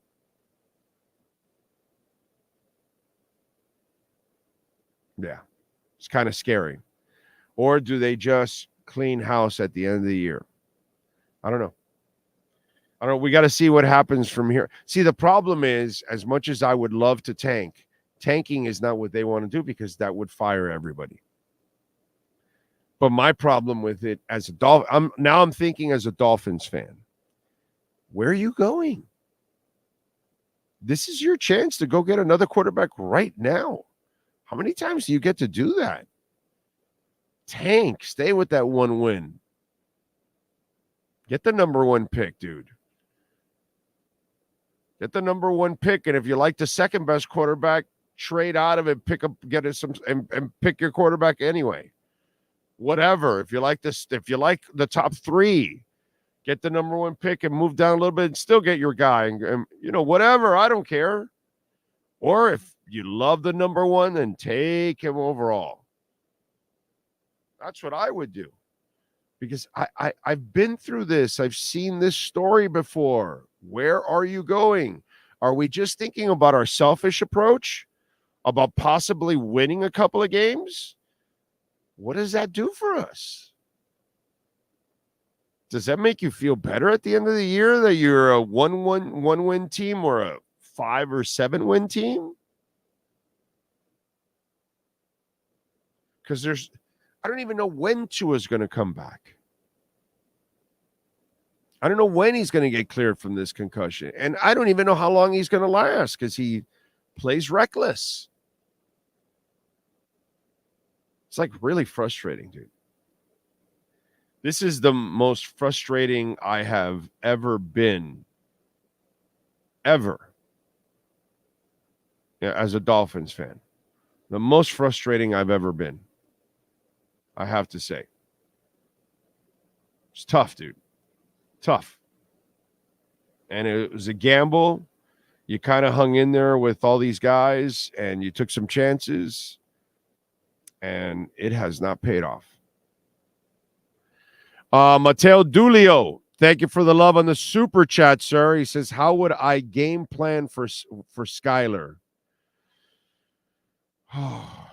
Run, and short passes to the tight ends and the running backs. I don't think he's a very good passer, so a couple shots downfield because he's got an arm, and hope that that Waddle or Tyreek can run under it. But I would not try to play the middle of the field with his lack of accuracy. So I'd run like crazy, and I'd throw a lot to my running backs and my tight ends, and then an occasional deep shot. But you see what we're doing now, right? Now we're like, again, what are we doing? Are you really going anywhere? That's so do I work myself up for a couple of wins, and then at the end of the year, I frustrate myself because you got a couple of wins? I'm so torn by all of this, dude. God, you all have to be feeling the same way, right? You have to be feeling the same way, where your emotions are getting torn in every direction. Big O, you are being brutally honest. Dolphins should tank. Tua is not being fair to the fans by not retiring. My opinion, no stability. Richard, I'd love to argue with you. I'd love to tell you you're wrong, and I have no problem doing that, but because Tua basically is lying to himself and to us. So I'm going to come back and play like I've never played before. Responsible. He never does. He puts the ball at risk. He tries to force things when he shouldn't. He has not learned that. Running into somebody, forcing a play, he didn't need it. Trying to throw the ball out of bounds, forcing a play, he didn't need it. He never learns. And then the worst part is he doesn't learn how to not put his body and his brain at risk. That's the worst part about it. Tua can't be trusted to protect his brain. I'm so torn by all of this. I'm so depressed by all of this. This has just gutted me for the season again. I don't know, bro. I don't know. It just, thank God I've got InterMiami. They won again on Saturday. They're locking up the supporters shield. They have, what is it? They lead the league with 62 points. Cincinnati's at 52. LA on the west side has got 55. So we are coasting to the supporter shield, and hopefully we can win the MLS Cup. The University of Miami, okay, we were worried about game day coaches, Mike McDaniel, and we were worried about Mario Cristobal. Well, one guy is answering the question saying, no, guys, it wasn't me. It was, the offensive, the talent we had wasn't good enough. Now I have my guys, and look, I know it's not completely answered. We got to see the better games coming up in the ACC schedule and all that good stuff. And we got an ACC championship game that he better make and all that. I get it. Mario still has some hurdles. But early on in the season, Mario Cristobal has answered those questions. Those doubts, those concerns that you may have on game day, he at least is calming those where Mike McDaniel never has. So I don't know what we're doing. We're trying to win games, and we're trying to, this gentleman Mateo is, well, how do you scheme for Skyler? And I'm like, well, do I have the right guy for scheming? And I'm not talking about necessarily Skyler, which doubts there, but Mike McDaniel is my poll question. Sean, are you ready? Is Mike McDaniel the coach? No. The person to coach you out of adversity? Is Mike McDaniel the person to coach you out of adversity? Yes or no? Because I say no. Like, no, and it's not even close. Adversity hits, and that guy folds like a cheap tent.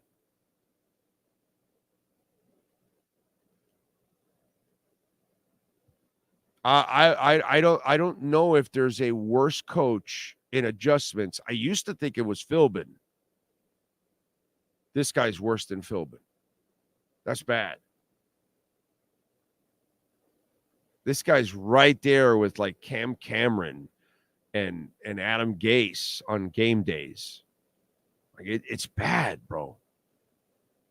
I don't know what we're doing. I don't know what we're. How do we have hope with him coaching? Forget the Skyler stuff, the drop off from Tua to all the backups. But if you don't have the coach that elevates the people around you, you have a coach that makes it worse for Tua and everybody else. What are we doing?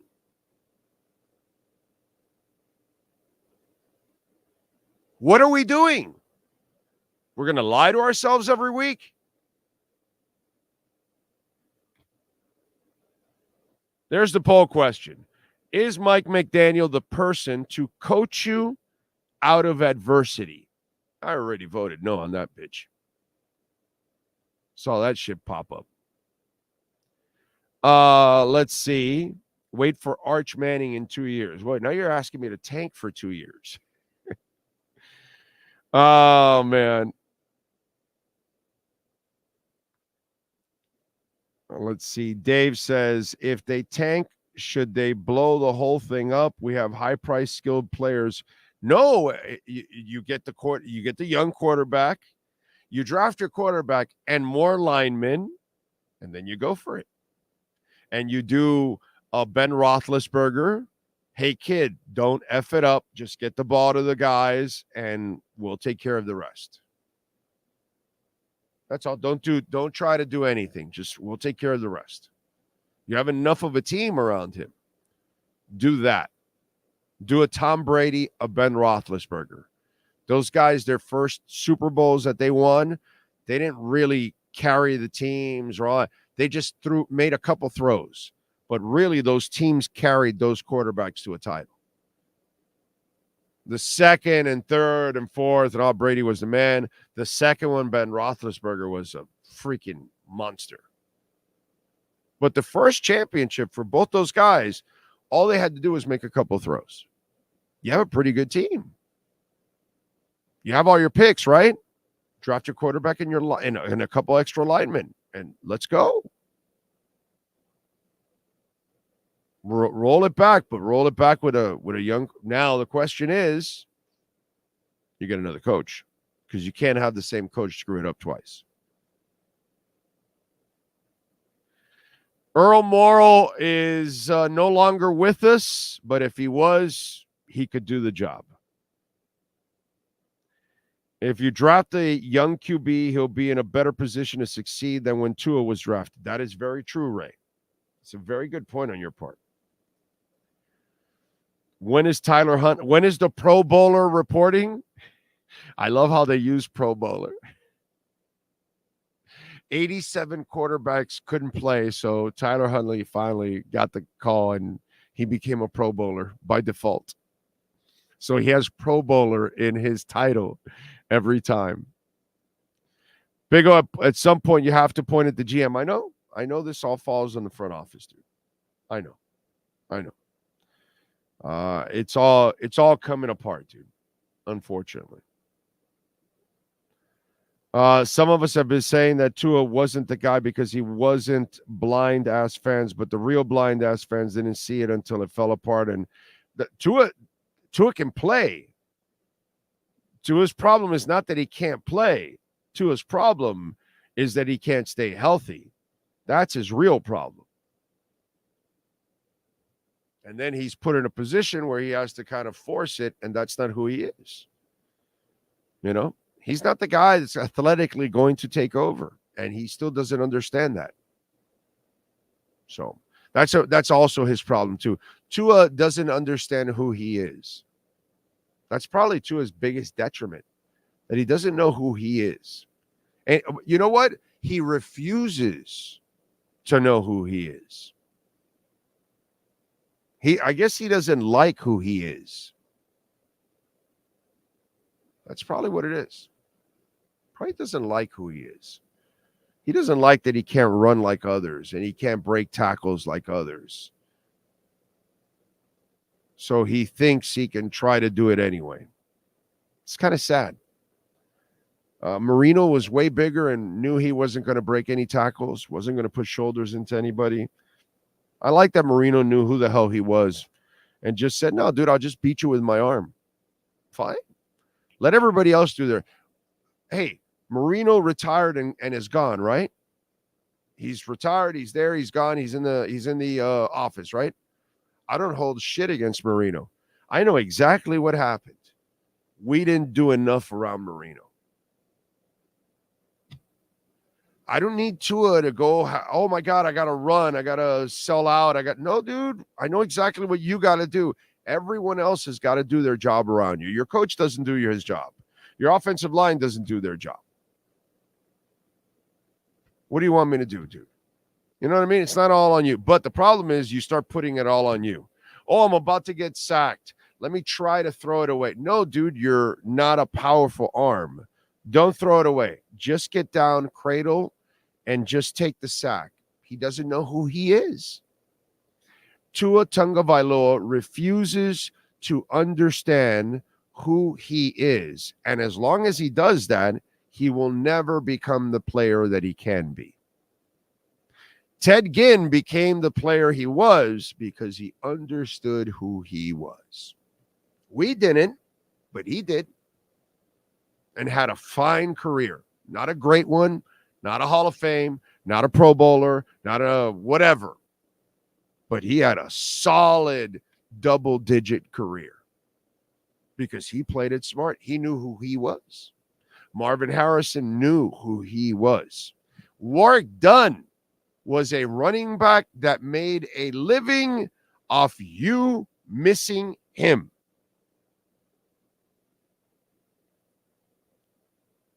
Barry Sanders, same thing. He made a living because he knew who he was. He wasn't going to Walter Payton the bitch and put a helmet into people and try to lift them off the ground. So Barry Sanders ran in a way that he avoided all kinds of hits.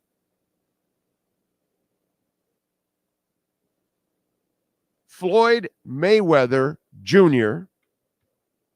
pisses some of you off because he knows how to box, which the art of boxing is hitting, moving, and not getting hit. Oh, he's boring because he won't stand there and slug it out because he's not stupid, because he knows who he is. Sugar Ray Leonard, he pulled a Tua Tagovailoa once and got his ass kicked. You know, like Tua does all the time. When he pulls a Tua Tagovailoa, he gets his ass kicked. When he holds onto the ball for 4 or 5 seconds, he gets his ass kicked. When he tries to tackle somebody or take on a tackler, he gets his ass kicked. So Sugar Ray Leonard, first go around, walks into the ring with Manos de Piedra Duran. Roberto Duran, nickname Hands of Stone. I think I'm going to go in there and stand in the middle of the ring and fight with the Hands of Stone. How do you think that worked out, Tua Tagovailoa?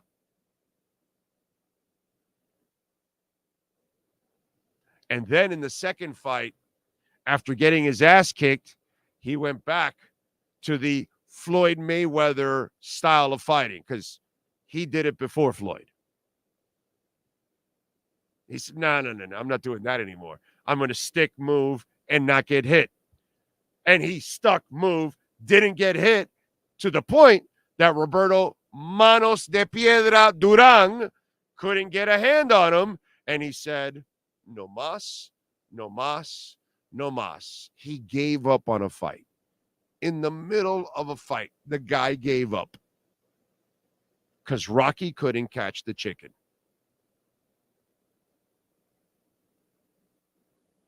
The chicken was Warwick Dunn. The chicken was Ted Ginn. The chicken was Marvin Harrison. but those are really smart chickens. Tua wants to be a hen and just get.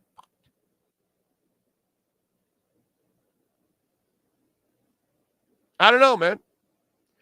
So if our quarterback doesn't know who he is, because he doesn't know who he is, we're shit out of luck, bro. What are we doing? What are we doing? We're watching a young man make his brain scrambled eggs? That's fucking disturbing, bro. Is that what I got to watch now for the next couple of weeks? I've got to watch a young man in a Dolphins uniform risk his life to become a vegetable? Bro, that is just, what are we doing? I can't trust Tua. Can anyone trust Tua to take care of himself? No. His wife must be shitting bricks. She must have built 4 chimneys already.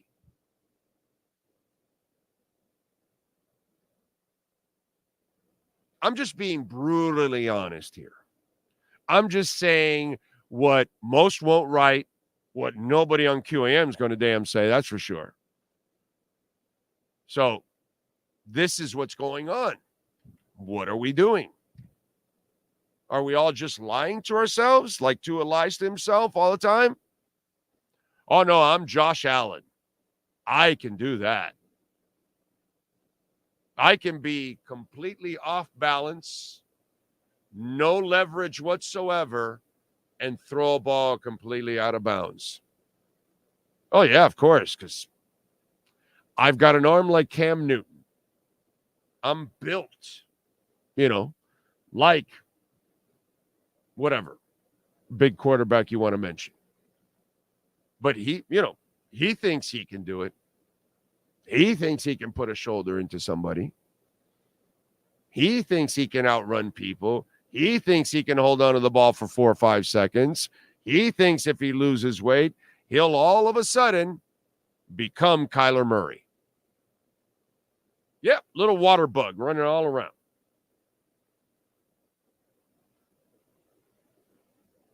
So Tua doesn't know who he is. Marino knew who he was. Joe Montana knew who he was. Peyton Manning, brother, he knew who he was. He wasn't going to take on tacklers. He wasn't going to outrun anybody. He was going to get rid of the football. He knew he wasn't a football player. Tom Brady, my God, in the combine, he proved he wasn't a football player. He's a pretty boy that can pass the shit out of the ball. Keep it that way.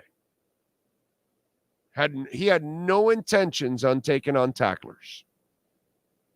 Why does Tua want to think like Josh Allen and Lamar Jackson when he should be thinking like Marino and Manning?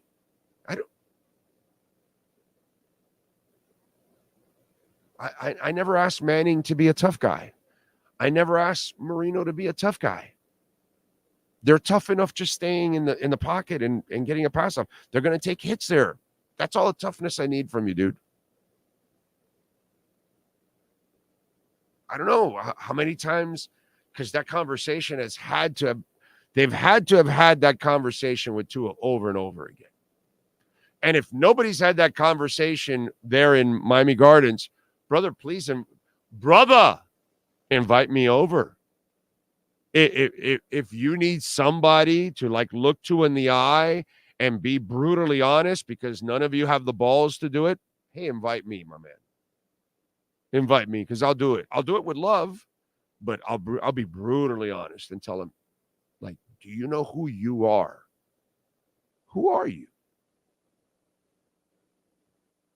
Because I would love to know if he knows who he is. Because he clearly proves to me over and over and over and over and over and over and over and over and over and over again that he has no idea who he is. And until he learns who he is, he will never maximize his ability because he'll start doing the other things he can't do. And guess what happens? He gets injured and he no longer can do the things he was supposed to do in the first place. Frankie Fresco, thank you for the love on the super chat. Give all the Tua lovers a blind-ass fan alert. Give it to him, Sean.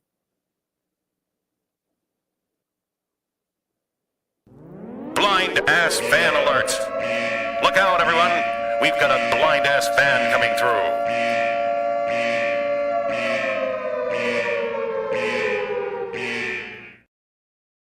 Just gets to the point where it's ridiculous, because you're counting on somebody to do something that they refuse to do. And he refuses to take care of his brain. So we're screwed. And so is his family, by the way, if he continues on this path. Andrew Watson, sir, thank you for the love on Venmo. Very kind. Cash App or Venmo. That's Cash Big O Show. That's Cash Big O Show, Cash App or Venmo. And you can always make a Bitcoin or Ethereum donation. I was never a Tua guy. Retire, please. I never wanted him to fail, but just knew his ceiling was not very high at this point. Don't you think Tua is saying he won't retire so that he can secure the $167 million guarantees in his contract? McDaniel looked half-baked in the game. McDaniel was... I've never been more disappointed in a head coach in a game in my life than Mike McDaniel. He looked like a child. He didn't look like a man that takes over that situation and rallies people. I watch oh God, I'm brain farting. The Raiders guy. What's his name, Sean? Pierce, Antonio Pierce. Yep. And I love what he's all about. He played the game. He's fearless. He's a motivator. He's in a really difficult situation, and he just finds ways to overcome. And he doesn't really have what he really needs in order to win, because if you gave him a quarterback, they'd be pretty damn good, okay? And yet he's playing with, backups, Aiden O'Connell, and then you've got the porn stash yesterday. And the porn stash, by the way, played well. It's one of those things. But, man, dude, it just... I look at McDaniel, and it just looked to me like a guy that was not ready for any of this. And that's where I'm like, wow, this whole thing. And he doesn't help his players either, including Tua. I don't blame everything on Tua. And I don't think that Tua, I'm nowhere near the point that he can't play. There are just too many, his own detriment, and then the coach doesn't help him. And that, kind of puts you up for failure pretty much. Right now, 75% of you on the poll question, is Mike McDaniel the person to coach you out of adversity? Yes, 25%, and no, 74%. You can vote on that poll question. If you haven't, don't forget, please smash the hell out of the like button. Over 300 people watching. We're only at 186. Let's get that easily to 300, man. Come on. Let's see what else. When the hell is our team going to get the right coaching and GM hire? Well, right now it's not working for us, unfortunately. Just doesn't look good. McDaniel's teams don't show up for big games with any intensity and match the opponents, or unprepared. That's the worst part. They always look unprepared. You never mention a man whose career was lengthened because he ran out of bounds and not take hits. Franco Harris. Oh, there you go. You know what, Richard? I completely forgot about that. That's a great point on your part. I forgot that Franco would run out of bounds too.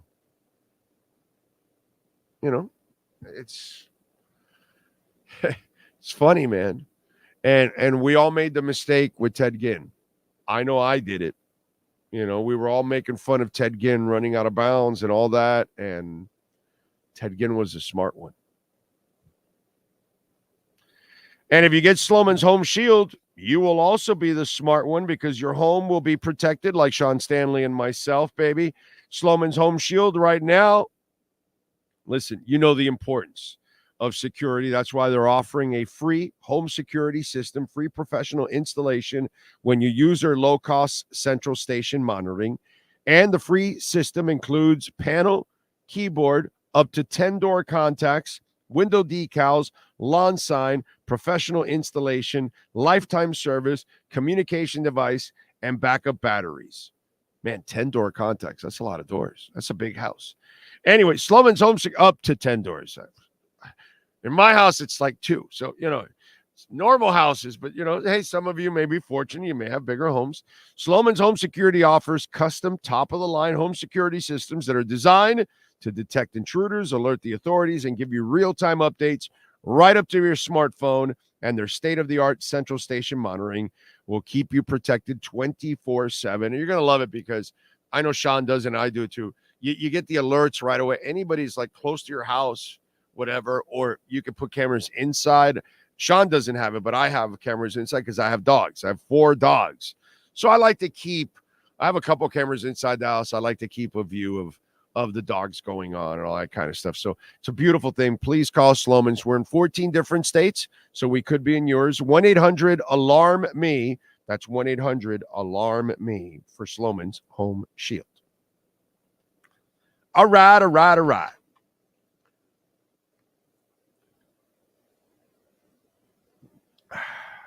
I'm such a baby because the Dolphins make me cry. They make all of us cry, bro. That TUA stuff just got to me the other night, bro. And it's still bothering me. I would imagine you guys can tell. If you watch the show enough, you know that this is just depressing as it gets. The greatest defensive fighter I ever saw was Pernell Sweet Pea Whitaker. That's another great one. The greatest pound for pound I ever saw was Roy Jones Jr. Floyd is great, but he is no Jones in his prime. I think that's what you mean. Let's see. TUA, a QB can't have run and will need extra protection. A QB whose defensive players won't hit a QB, fans will be squirming every time anyone gets close to him. Not fair for anybody. Yeah. TUA has put everybody, unfortunately, and himself and his family in a very difficult situation. Now, it's his right, but we've lived this, right? This is the second time an athlete does this to South Florida. Do you remember the first time, Sean Stanley? What's the first time the selfishness of one athlete set back a franchise? Come on, let's go. I'm opening it up for everybody now. We got over 300 people watching. Who is the last South Florida athlete to use their selfishness because of their condition and set the team back? Who is it? Not LJ, not Ricky. Nope. Come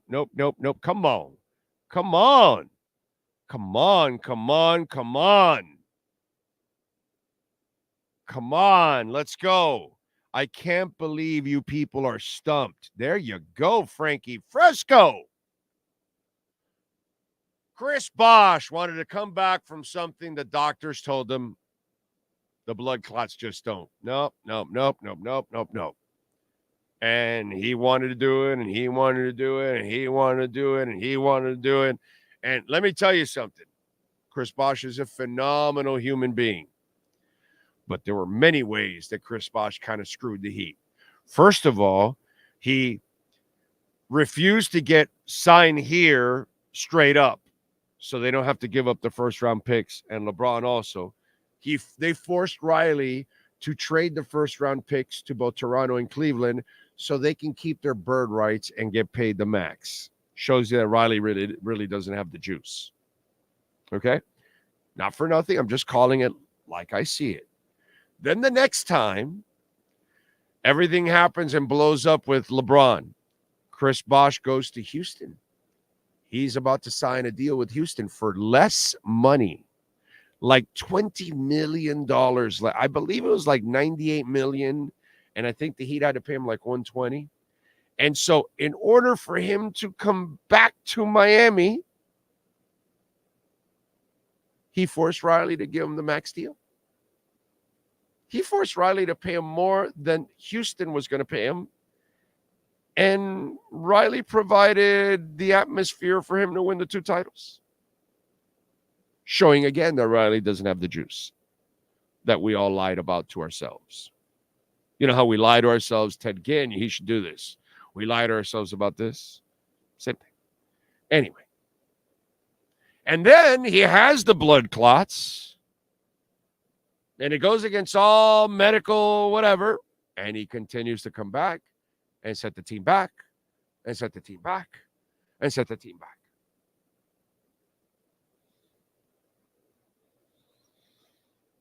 Wow.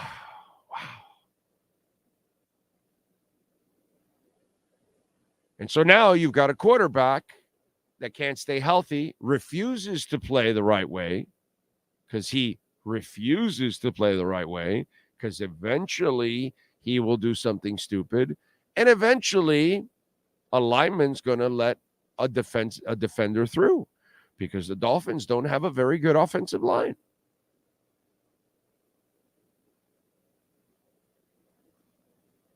So eventually the team will be set back again.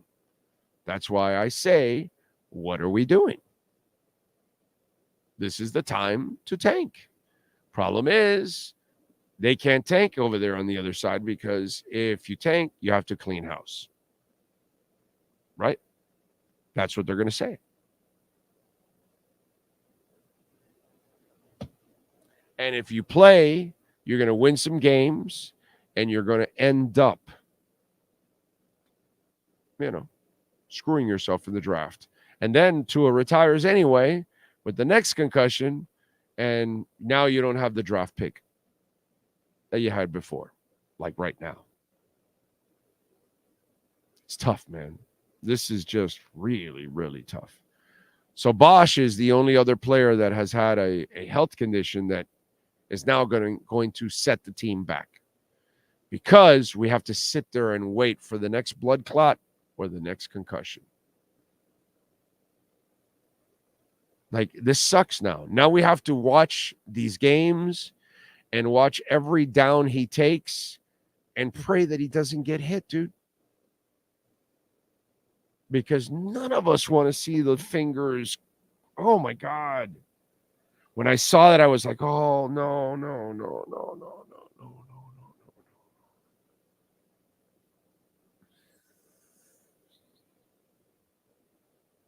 So,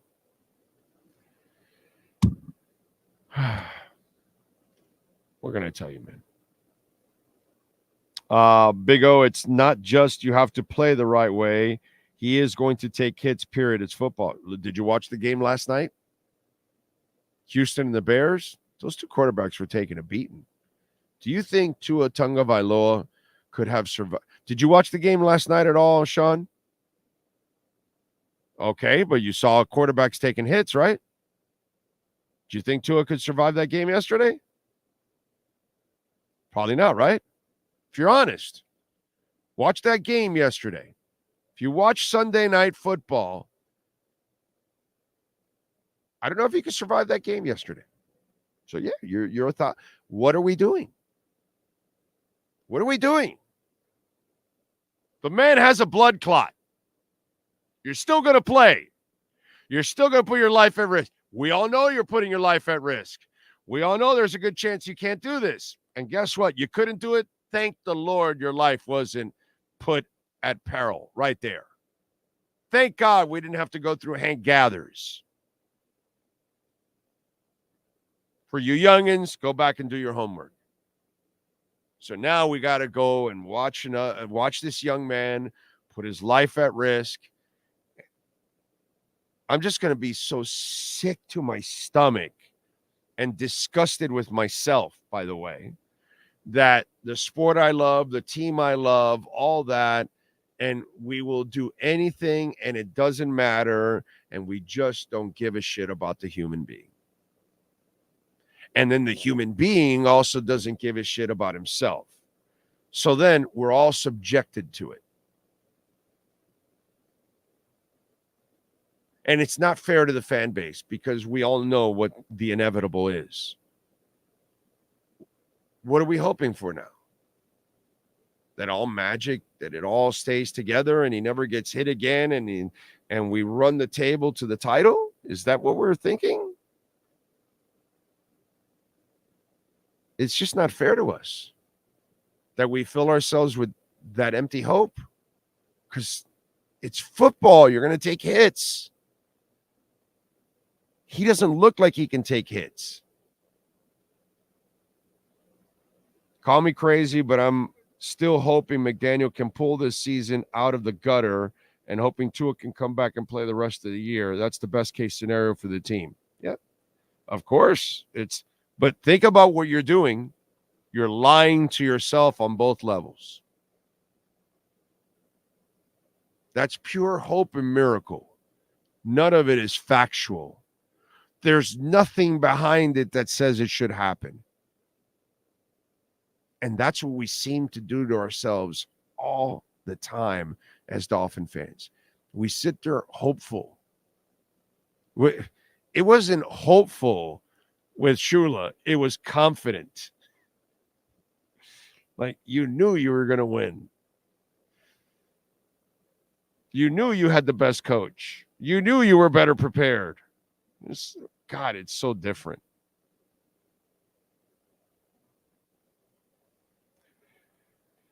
Guys, Mike McDaniel just pooped his pants and cried to his mommy. I just saw it at Publix in Hialeah. Well, he did that on Thursday for sure. I was definitely a guy that pooped his pants and went crying to his mom on Thursday.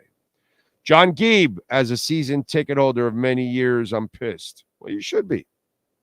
You should be, John. And thank you for the love in the super chat. 80 Dances. This is why you always draft a QB every year. Yeah, well, I mean, they didn't, they've had some, they were short on picks. So I can understand all that kind of stuff. This year, you were going to get your full allotment of picks. Now, but if you don't have a high pick, it just becomes, because there's a couple coming out this year. You want to be in the top 3 so you can guarantee yourself of getting a quarterback. Ian Rappaport is the only one saying he's not retiring, huh? Yeah, his agent gave it to him, of course, and he's not retiring. That's all. Agent probably gave it to Ian. That's how this thing goes, dude. And by the way, all the other insiders like Schefter and other guys like that have all agreed, Pelissero or whatever, they've all like, oh yeah, he's going to stay. And so they're not disagreeing with it. So there's no conspiracy theory here, bro. If you're trying to, well, it's only him. Is he really not retiring? And no, he's not retiring. I know. I've known Ian Rappaport for 20 years. When he throws something out there, it's because it's pretty much gold. Okay. Everybody makes mistakes. Nobody's perfect. Every insider's made a mistake or two, but more often than not, Ian Rappaport's going to nail it. So I'm not worried about that. I know him personally and I know his work. Good man.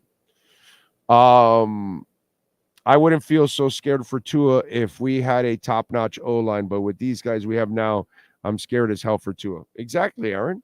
Aaron, you're nothing but a normal human being, my brother, with normal feelings and the normal emotions and the normal expectations. We're all terrified for Tua. Most of us with common sense think this is a stupid idea on his part. It's an even dumber idea to play behind that offensive line. And by the way, that coach is not very good either. So what are we going to do? So we're all, the same. Dude, we're just expecting it, sadly. How screwed up is that? The Great Fear. Thank you for the love on the super chat. In addition to setting the team back, he's creating a PR nightmare for Finns. People are going to say the Dolphins are imperiling Tua's life. I can't believe the NFL is going to let this happen.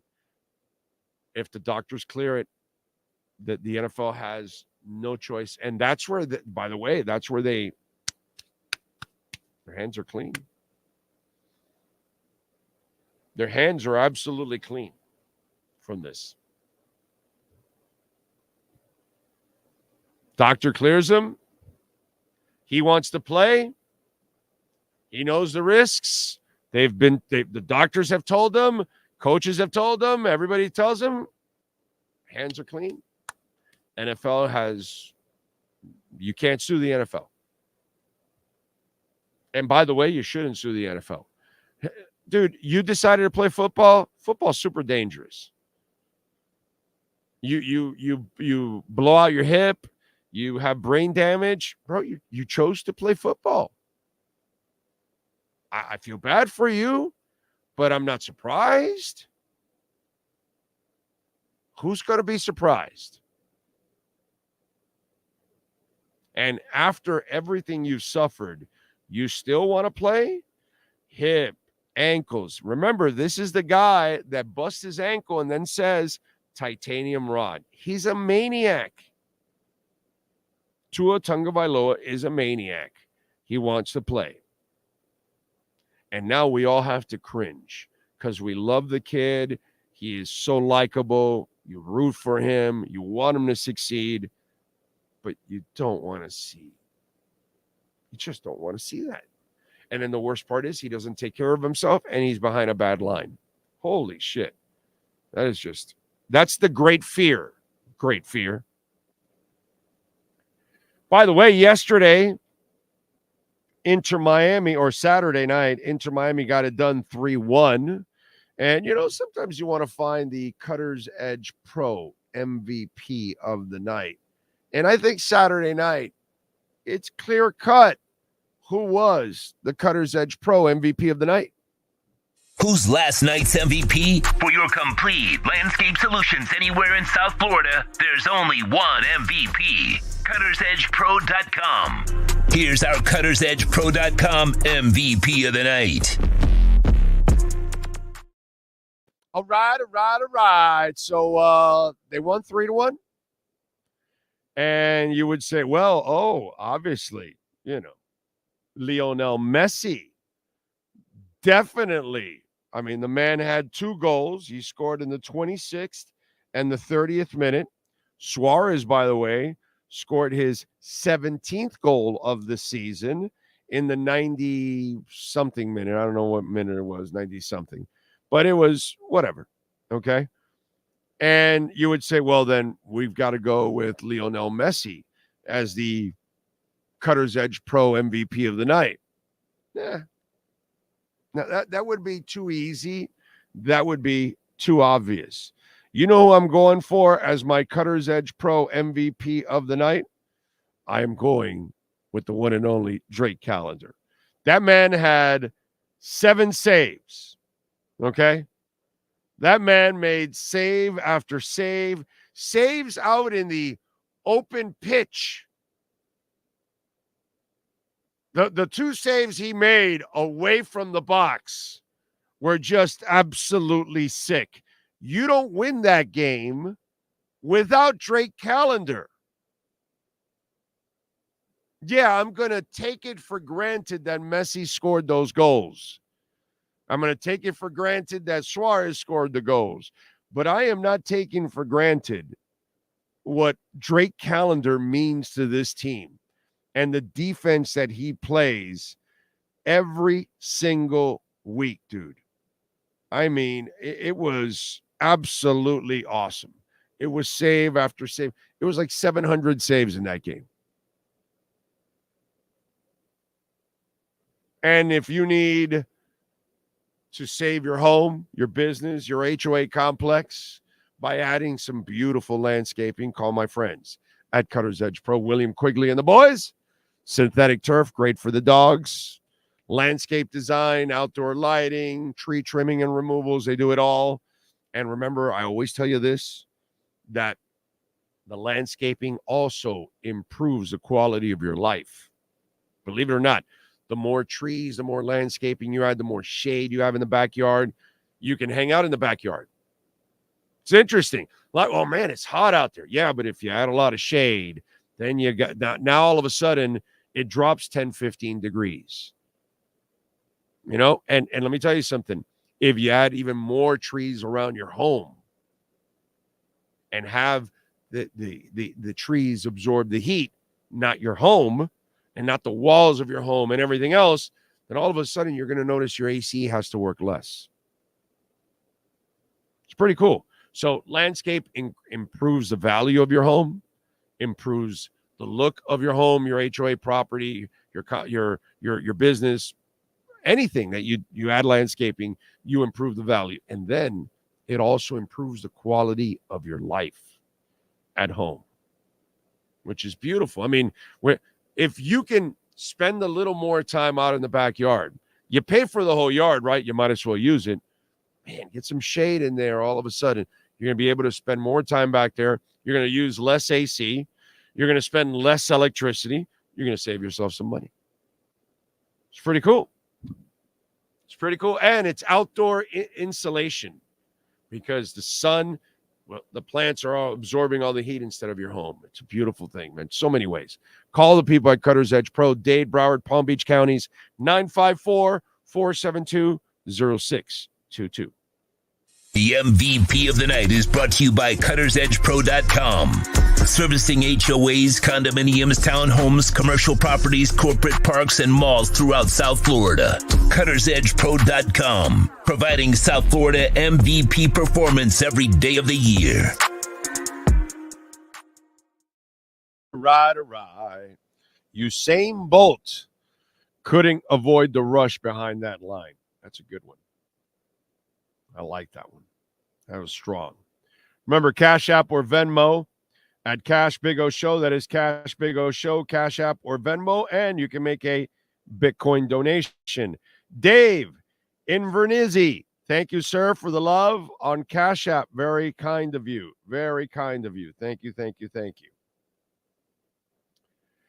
What else do we have? What else? Let's get to our 3A Graphics sports calendar. Why don't we? Of course, Alan Blanco, you got a business, you got a group, school, whatever it is that you need. And if you need custom printing and embroidery, please call the great people at 3A Graphics and Alan Blanco, 786-618-1443. Tonight, we got Monday Night Football, Falcons visiting the Eagles, and the Eagles are favored by 5.5. The over and under is 46. Falcons plus 200 on the money line. Eagles minus 245. UM on Saturday destroyed Ball State 62-0, improving to 3-0, including a huge lightning delay. That thing took forever. Ward, by the way, threw 5 touchdowns, 346 yards. Pretty good stuff. Plus, they gave Martinez a rest. That was excellent. Saturday, by the way, UM will visit South Florida. They are 17.5-point favorites, and the over and under is 65. And by the way, UM moves to number 8 in the country. In the Shula Bowl, FAU defeated FIU 38-20. Both teams are 1-2.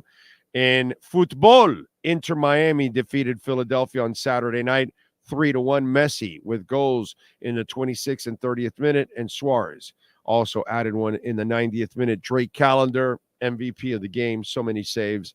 It was just ridiculous. So InterMiami kicking some serious ass. And in Dolphins news, the Miami signs quarterback Snoop Huntley off the Ravens practice squad. So he will be a part of the active roster. They've got their second quarterback on the roster, a third quarterback with Tua, but Tua probably will go on the IR, I would imagine. I would think. I don't know. Again, what are we doing? I don't know. We'll see. But Snoop Huntley will be here. Doesn't do anything for me, by the way. That is your 3A Graphics sports calendar.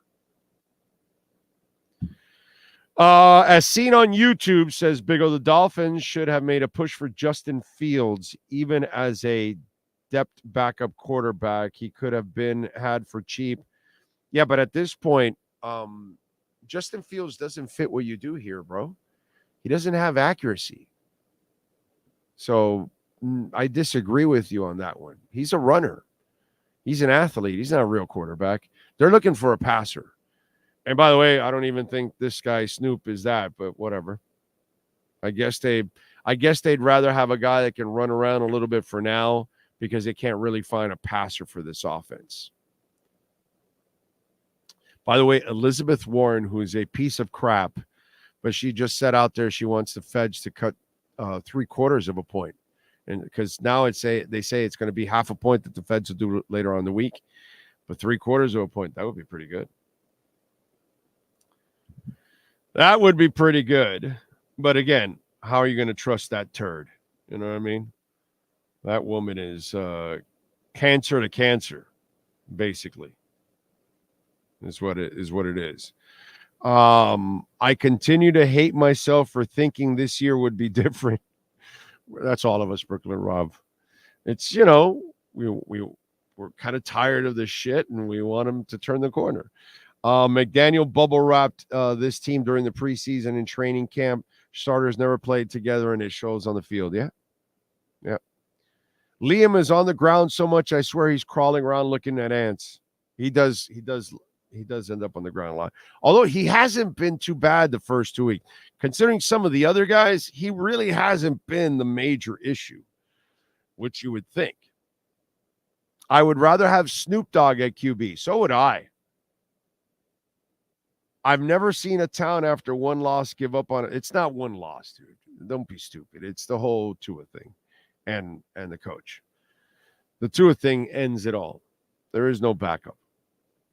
Mark Gallagher, thank you for the love on the super chat, sir.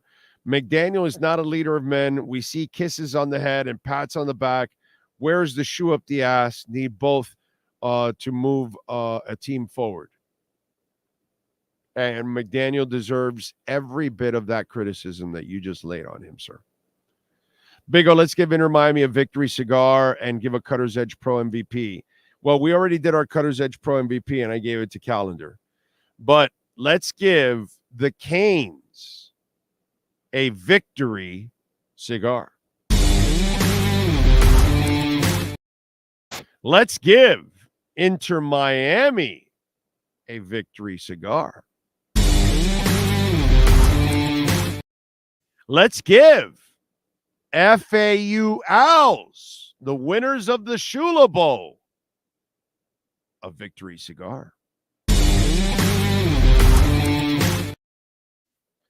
UM women's volleyball won this weekend. Let's give the ladies a victory cigar. There you go. We got it covered. All right. Those of you that went with me, once again, we hit it over 55.5 for UM victory cigar. We won't talk about the Dolphin game.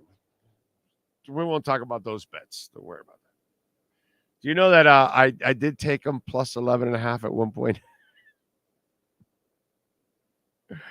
Didn't work out, obviously, but hey, I tried. What can I say?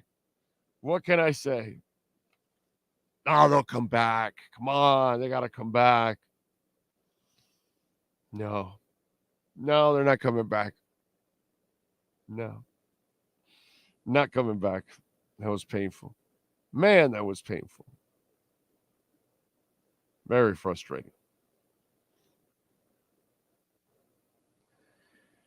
Oh, what else do we have to talk about? Sunday and Monday, by the way. Saints dominating the Cowboys. So let's go over some of the games. 44-19. New Orleans is 2-0. It's pretty impressive, dude. New coach, 2-0. David Carr played well. Prescott threw 2 interceptions. It was amazing to watch the Saints dominate the Cowboys. But so typical of the Cowboys to choke. Bucks over the Lions 20-19.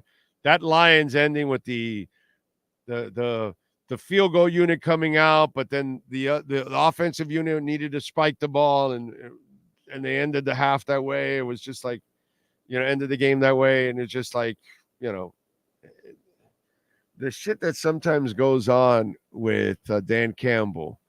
Like, he's likable and all that, but there are those moments. And then Baker Mayfield, bro, he's just found a home, man. Good for him, dude. Good for him. Bucks are 2-0. It's not like he lit it up, but he's played well for them, and he does what they need, and some clutch throws and clutch moments. Got to give him credit, bro. Baker, you know what we need now with Baker? We need the Progressive commercials back. Those are some of the best commercials out there. Got to bring those back. Baker did a good job with his commercials. He deserves his commercials back. That was the one thing I hated about him losing his job in Cleveland and everything going awry, that we lost the commercials. The commercials were pretty good. Stinking Jets defeated the Titans 24-17. Rodgers 176 yards and 2 touchdowns. The Jets are 1-1. The Vikings dominated the Niners,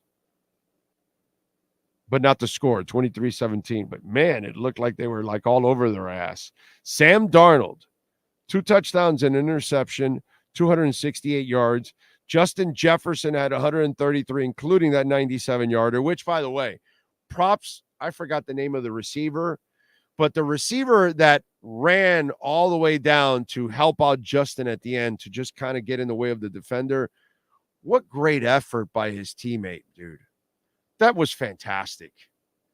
Obviously, the throw, the catch, everything was awesome, but teamwork, dude. That was fantastic to watch his teammate, and he was fast, obviously, to get back in the mix and get in the way of that defender to make sure he didn't make a play on Justin to get in the end zone. I thought was just, that's the perfect example to show every team how you play football and how all 11 guys have to be wired together. That was beautiful, man. Beautiful. Seahawks over the Patriots, 23-20. Seattle is 2-0, the team that Miami is playing next.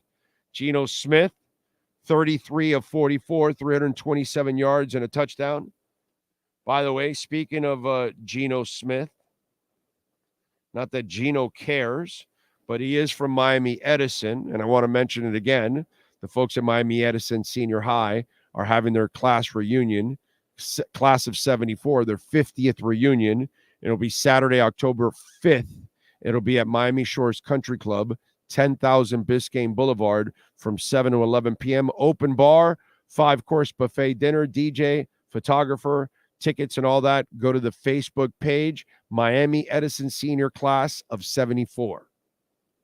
So might as well mention that. So Geno representing Edison, doing well. And then you got to deal with that beast, DK Metcalf. Man, that guy's a monster. 129 yards. Ravens lose to the Raiders 0-2. Hey, wasn't that whole Derrick Henry thing and they were going to be monsters and all that? Yeah. Lamar, 21 of 34, 247, a touchdown, interception, 5 rushes, 45 yards.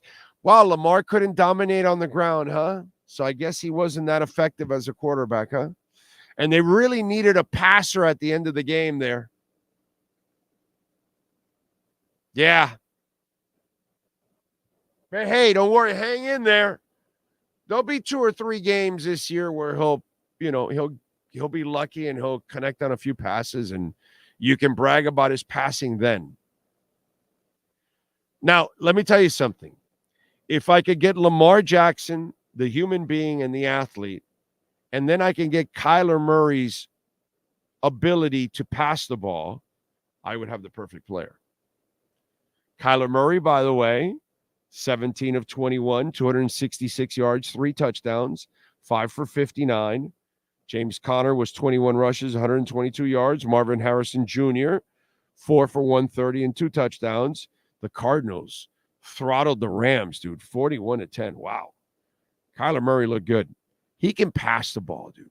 He is definitely a passer that has athleticism.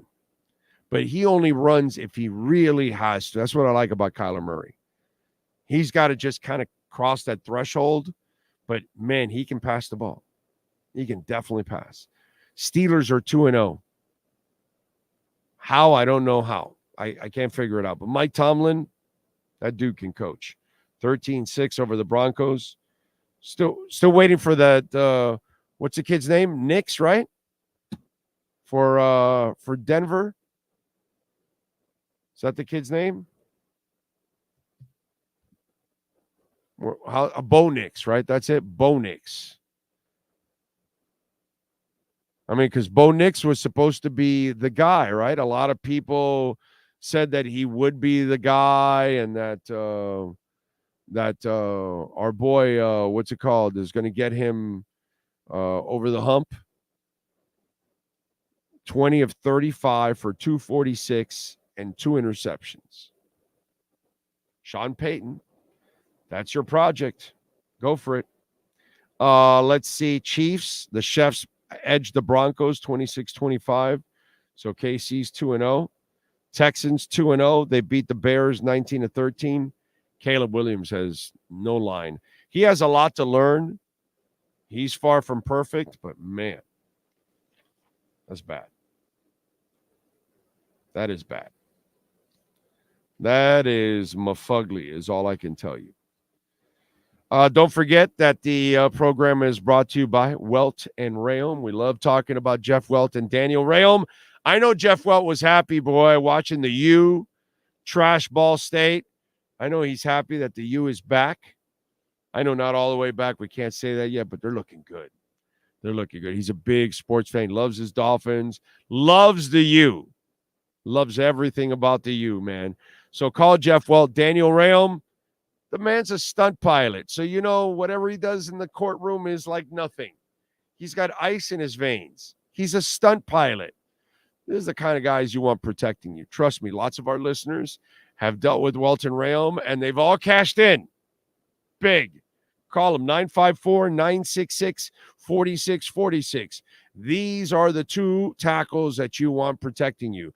These are the bulldogs you want going after people.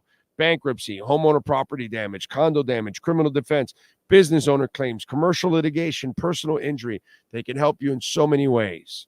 Save the number. You may not need it now, but you might need it down the line. I hope you don't. 954-966-4646 for Welt and Rayom. Saints seem to be an offense that no one can stop early on. They look good. They look good. If I were the Dolphins organization, were committed to winning, this front office would be long gone. Well, I mean, I know I'm getting a lot of that. I like the front office, but I can't defend right now what's going on. It's falling apart. I get it.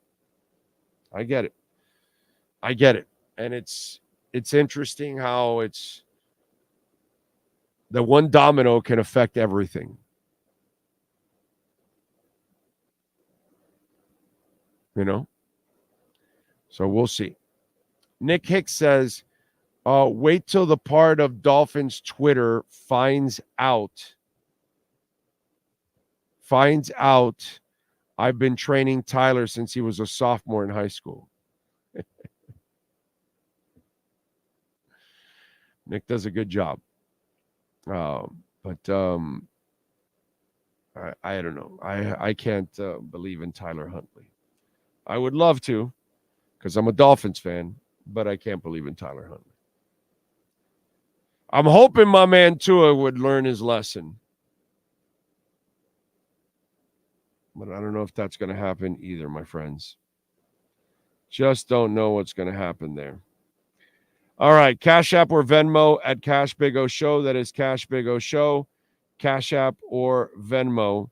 And we always appreciate it. You can make a Bitcoin or Ethereum donation.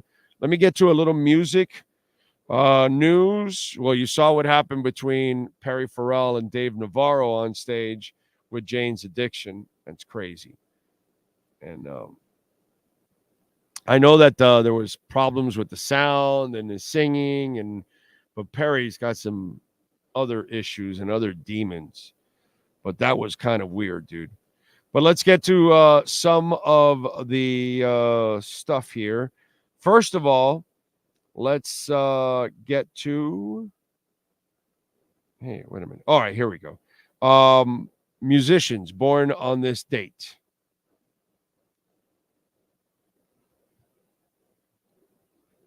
On the 16th of September. Nick Jonas from the Jonas Brothers, born on this date in 1992. Happy birthday to him. Flo Rida. Tremar Lascelle Dillard, known as Flo Rida, was born on this date in 1979. Also celebrating birthdays today, Mark Anthony, American singer, songwriter, actor, was born on this date in 1968. Dave Sabo, guitarist for Skid Row, was born on this date in 1964. Richard Marx, singer-songwriter, was born on this date in 1963. Victory Tischler Blue, bassist for the all-female band The Runaways in their third studio album, by the way. She wasn't one of the early ones. She joined after. But happy birthday to her. 1959. Ron Blair, bassist for Tom Petty and the Heartbreakers. He was born on this date in 1952. Tom Leadon. He was one of the founding members of Tom Petty's original band, Mudcrutch, and remained its guitarist following its revival in 2007. Leadon also played bass in Linda Ronstadt's band. He was the brother of Bernie Leadon, the former banjoist and guitarist of the Eagles. Tom Leadon passed away at the age of 70 in 2023. David Bellamy. Happy birthday to him. He was born on this date in 1950 from the Bellamy Brothers. And let your love flow like a bird on a wing, and let your love flow. All right. Kenny Jones, also celebrating a birthday today from the Small Faces. The drummer was born on this date in 1948. I'm sorry. Almost forgot two more here. My bad. Apologies. Joe Butler from the Loving Spoonful was born in 1941. And the biggest name of all that I almost left out, born in 1925 on this date. Guitarist, legend in the blues, and his name is B.B. King. Okay? So B.B. King also. Rest in peace. We lost him in 2015. Those are musicians celebrating birthdays today. So now we go to other folks celebrating birthdays, other famous people celebrating birthdays. This is how we should phrase it. Let's see. We start off with, this is a Jennifer Tilly, actress, and should I call her like a poker professional, right? Because she's always on those poker tournaments now. So Jennifer Tilly is 66 years old. Amy Poehler is 53 years old. Ian Harding, actor, is 38 years old. Let's see. Ed Begley Jr., actor, is 75 years old. Marcus T. Gray, R&B singer, is 43 years old. Aaron Gordon, basketball player, 29. And those are famous folks celebrating birthdays today. Sean Stanley, do you have wrestlers today? Yes, we do. Phil LaFawn turned 63 today, and Kiera Hogan, she turns 30 Those are your birthdays for September 16th, 2024. Thank you, sir. Now we move over to music history. What happened today on September 16th in music history? In 1977, T-Rex singer Mark Bolan died in a car accident in London at the age of 29. In 2005, during a reunion concert in Atlanta, Motley Crue singer Vince Neil slipped and tore his calf on stage. The show ended early, but Vince didn't let the injury ruin the band's tour. In 70, Jimi Hendrix made his last live performance when he joined Eric Burdon and War on stage at London's Ronnie Scott Club. Man, like you're there that day, and that's the last day that Hendrix ever performs. Wow. In 2006, Bob Dylan had the #1 album with Modern Times, his first chart topper since 76's Desire. By the way, if I'm correct, Lemmy Kilmister, his last performance I saw, which was at the Pompano Beach Amphitheater. I think that was his last performance, I want to say. In 2004 in Hollywood, on his first date of their national tour, Green Day unveiled their new rock opera, American Idiot. And in 2006, on this date, REM was inducted into the Georgia Music Hall of Fame in Atlanta. And that, my friends, is what happened today in music history. Okay. And speaking of music and entertainment, Tito Jackson of the Jacksons, rest in peace, passed away at the age of 70. Also, a little side of entertainment news, it's been nearly 40 years since St. Elmo's Fire came out in 1985, but the movie is still beloved by fans to this day, especially fans of the Brat Pack. In a new interview, Demi Moore revealed that the cast is very interested in doing a reboot of the film. We're all in conversation. The studio has really been driving this. As far as I know, everyone is in, gun-ho, she added, and that would be so fun. She begged Moore to please do it, Savannah Sellers. Certainly, Gen Xers and older millennials around the country are saying the same thing. And then Moore then doubled down. The update, definitely, conversations are happening, Moore told Variety. The studio has been really behind it, driving this. As far as I know, everyone seems to be up for it, which I think would be amazing. St. Elmo's Fire is a coming-of-age story that follows a group of Georgetown University graduates, well, not all of them, and friends as they embark on a series of misadventures in the real world. The film is a shining example of the Brat Pack, a group of young actors who frequently collaborated, especially with legendary director John Hughes. The 85 movie starred Demi Moore alongside Rob Lowe, Emilio Estevez, Andrew McCarthy, Judd Nelson, Ali Sheedy, Mare Winningham, Andy McDowell, and Jenny Wright. The film was co-written and directed by Joel Schumer, who tragically died in 2020 at the age of 80. Though St. Elmo's Fire was panned by critics, it was a huge hit at the box office. Indeed, the movie made $37.8 million on a $10 million budget. In the decade since its release, St. Elmo's Fire has become a generational classic for people who grew up in the 80s. Moore opened up even further. I've had a couple of sit-down meetings, and I think it would be great if we can come up with a story that I think holds up, because you never want to diminish. I think, yes, for the most part, my understanding is that as far as everyone, it's pretty much open and on board. We'll see, but yes. Lowell 60 opened up about a potential sequel back in July. We've met with the studio, and I've been talking about doing it for about 4 months.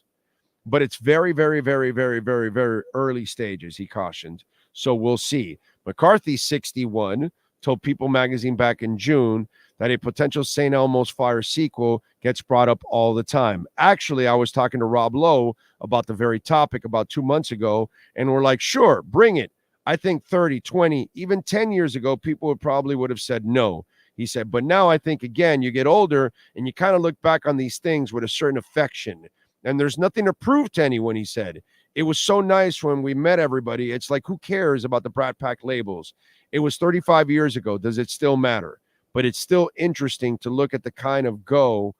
And you know what? It's kind of awesome, wasn't it? It was like, yeah, it was. It was a nice feeling to have that. He continued. So if somebody wanted to do St. Elmo's Fire sequel, we're here. Talk to us. Because, yeah, what happened to Mike? Where'd he go? Right. And they're all alive.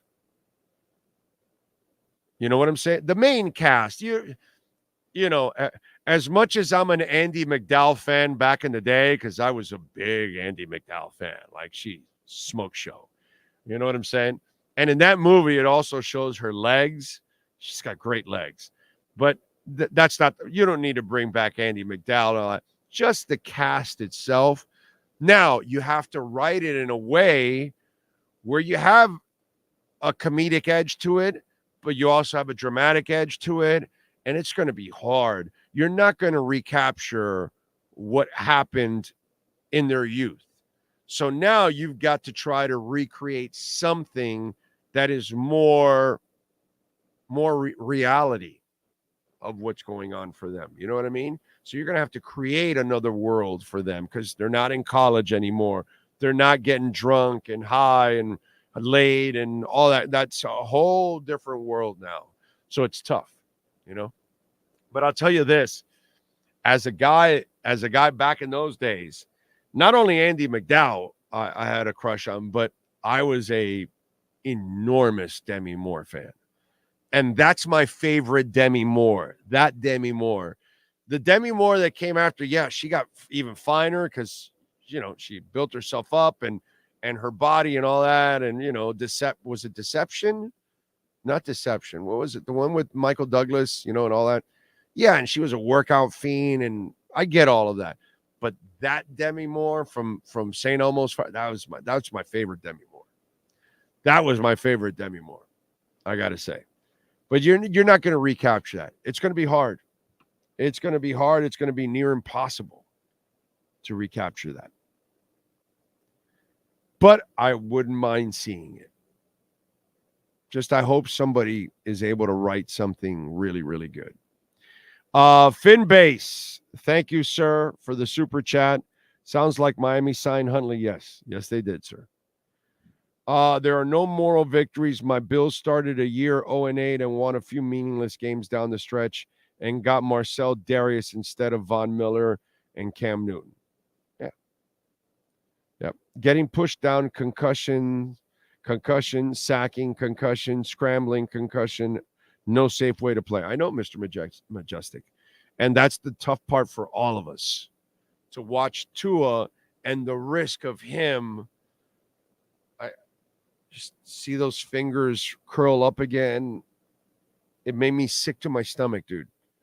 Because I like the kid so much. And I want him to be healthy and happy and safe. And I don't think he could ever be safe on a football field. That hit was nothing. That was a nothing hit, dude. You can slow-mo it all you want to make it seem worse than it is. That was a nothing hit. Can you imagine if somebody was coming the other way to trying to hit him and it was a literal collision? This was just him colliding on a 200-pound defensive back. This wasn't a 250-pound linebacker charging his way. I don't even want to think about that shit, dude. I don't even want to think about it. It. Oh, wow.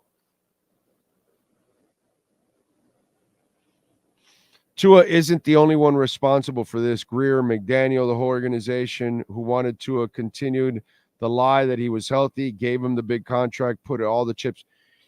But it goes both ways, Oscar. One, he has to do his part to take care of himself, which he refuses to do. And then the other part that backs you up. They didn't build the kind of line in front of him. And maybe the front office wanted to keep Hunt, but the coaches said, we can make up for it. We don't need to spend that money there. Let's spend it somewhere else. Either way, it didn't work out. Either way, you didn't protect a quarterback that desperately needs protection. So I can't argue with that, dude. You know, I'd love to say it's wrong, and I'd love to say, no, the front office was right, and I can defend the front office for a lot of things. Can't defend this. Now, it's also up to TUA, too. See, the injury technically had nothing to do with the Dolphins, had nothing to do with the offensive line, had nothing to do with anything except TUA. Right? If TUA slides, everything, the whole world is different. The whole world is different. He doesn't slide, and the entire world changes. So weird. What can I tell you, man? Let's see. Disclosure with Demi Moore. That's it, Brooklyn Rob. Disclosure. That's it. That's it. Oasis reunion and St. Elmo's Fire sequel. Wow, what an era. There you go, the Drew. Big O, any thoughts on the new assassination attempt on Trump? Sad. We have a twisted world. This guy voted for Trump. His son also voted for Trump. And then they're both disillusioned with Trump. And so now the guy's so crazy that he tried. What happened to the... There's a ballot box, bro. You don't need to shoot Reagan. You don't need to shoot Kennedy. You don't need to shoot Lincoln. You don't need to shoot at Trump. You don't need to shoot at any of them. Just go to the ballot box, bro. You dislike Trump? Go vote for Harris then, bro. That's it. It's pretty simple. That's how it's solved. It's not solved with violence. It's solved with voting. You vote him in. The guy voted him in 2016. He voted for Trump. He got what he wanted. I'm sure his son was talking about how he's disillusioned with him and that he's also mad at Trump, but, whatever, and he didn't think his dad would do this or whatever. But the bottom line is, where is, violence the alternative? It's not the alternative on January 6th. It's not the alternative in our entire history. And it doesn't matter what we're talking about. From Lincoln to attempted there. Dude, they tried to kidnap the Minnesota governor. 3 nutbags. Again, there's a ballot box. You vote. That's where you decide it. That's how we do it in America. We vote. The winner's the winner and the loser's the loser. And usually all of us lose anyways, because it doesn't matter who you voted. But bro, there's crazy people all over the world. And we have plenty of crazy people here. What can I tell you? You got crazy people telling you they're eating cats and dogs when they're not. We got crazy people all over, bro. What do you want to do? Did the Darius Rucker song, I Want to Be With You, curse us for life? I don't know. It's just we haven't been able to get any combination right, my brother. Completely agree. Front office and coaching are not set up for a championship. Right now, you cannot win a championship with that offensive line and D-line. You can't. You can't, unfortunately. 100% go vote. I know, Jay Pagan. Isn't it really easy? You dislike that person, vote for the other one. You dislike both, then don't vote for any. I don't know what to tell you, but violence is not the way you do it. That makes 0 sense. Always has, always will. Let's see. Big O, I'm afraid when he slides because he might get hurt. Well, bro, he now can, if you saw that hit, he can get hurt on any tackle now. Any tackle can make Tua suffer a concussion. That was a head scratcher when they didn't bring in any solid guards for making. That's the coaching staff telling the front office, but then the front office listen to the coaching staff. So it's a two-way thing, dude. It sucks. TUA had plenty of room to slide. Either way, estamos jodido. Yes, we are. We're screwed is basically what he said. Big O, even with a healthy TUA, we are nowhere near a championship team. We might make the playoffs, but are too soft with the poor O-line and also the D-line. The D-line is not good either. I was kidding. This era kind of sucks, but thanks, dude. In football, you're supposed to build from inside out. Dolphins did backwards. Yeah, they did do it from the outside in. Yeah.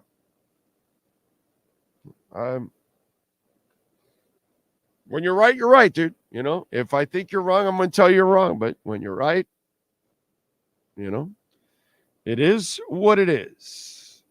I can't do anything about it. It's frustrating. Is the only thing I can tell you. We're at 57,797 right now. By the way, it looks like Dave Navarro has released a statement due to a continuing pattern of behavior and the mental health difficulties of singer Perry Farrell. We have come to the conclusion that we have no choice but to discontinue the current U.S. tour. Wow. I felt bad for Dave Navarro when I watched that. You know that? I felt bad.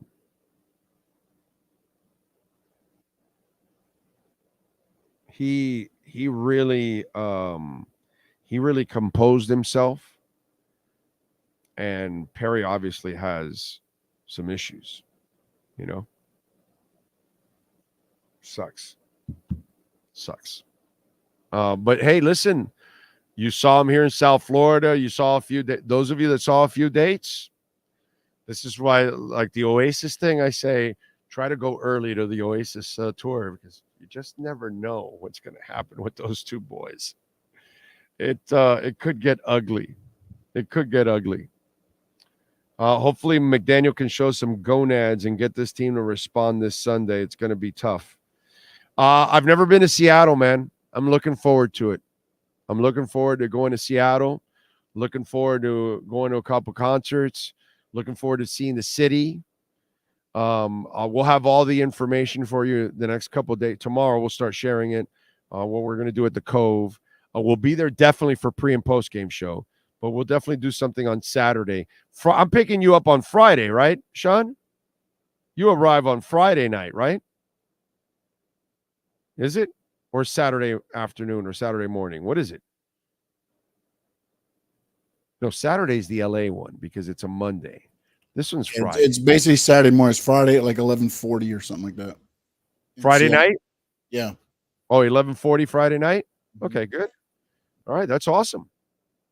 That's awesome. All right. Well, I'll pick you up and then we'll go to dinner, obviously. Because I'm sure you're going to be hungry at that. Yeah, a 5-hour flight. Yeah. I think Sean's going to be hungry after that 5-hour flight. So, yeah. And by the way, for you Seattle folks, you got to start giving me tips, places to eat. Okay? Stuff that I got to go. By the way, Sean, are we going to go catch fish at the marketplace? We got to do that. They do let regular people try to catch the fish, right? I'm sure there's probably some kind of payment you can make to catch a fish. I'm sure it's got to be a tourist attraction by now. Like, that's the thing you do there, right? That's not just for TV. No, it's not. No, it's not. Well, no, it's not. But I got to do it. I'm not going to Seattle and walk into that marketplace without me attempting to catch a fish. I got to catch a fish. And by the way, folks, I will catch the fish. I will not drop it. Guaranteed, I will catch the fish. Mark it down. He's going to film it. Okay? He's going to film it. There you go. We'll have some fun. But no, I really need tips on where to eat, You know, I'm going to the Moore Theater on Thursday night. And then I don't know where, I think Saturday is the Crowded House concert. So I'm going to go to that for sure. So looking forward to that. You arrive at 11:40? Oh, God. Then I'm not picking you up till like 12:30 because you still got to get the bag and all that. So I'll be waiting there for you. I don't even know how that airport is. I'll be going around or park somewhere or something. I don't know. I don't know what the routine is at that airport. I will definitely learn it. That's for sure. All right, we are out of here, folks. Oh, what do you got? No, it's my fault. It's actually 9:45. 9:45.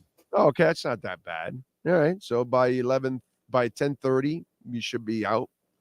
Should have your bag and ready to go. So yeah.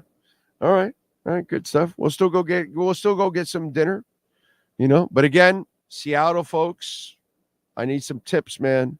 Please smash the hell out of the like button anytime you're watching or listening. It's very, very important. We thank, of course, Ira Winderman. We thank the great Sean Stanley for mastering this platform every single day. We thank all of you for tuning in. Those of you that send a super chat or a Cash App or Venmo at Cash Big O Show. And if you make a Bitcoin or Ethereum donation, all of that, we appreciate you. Of course, visit our merchandise shop. Got shirts and hats and all kinds of stuff there. We'll see you tomorrow morning. Same time, same place, same bat channel.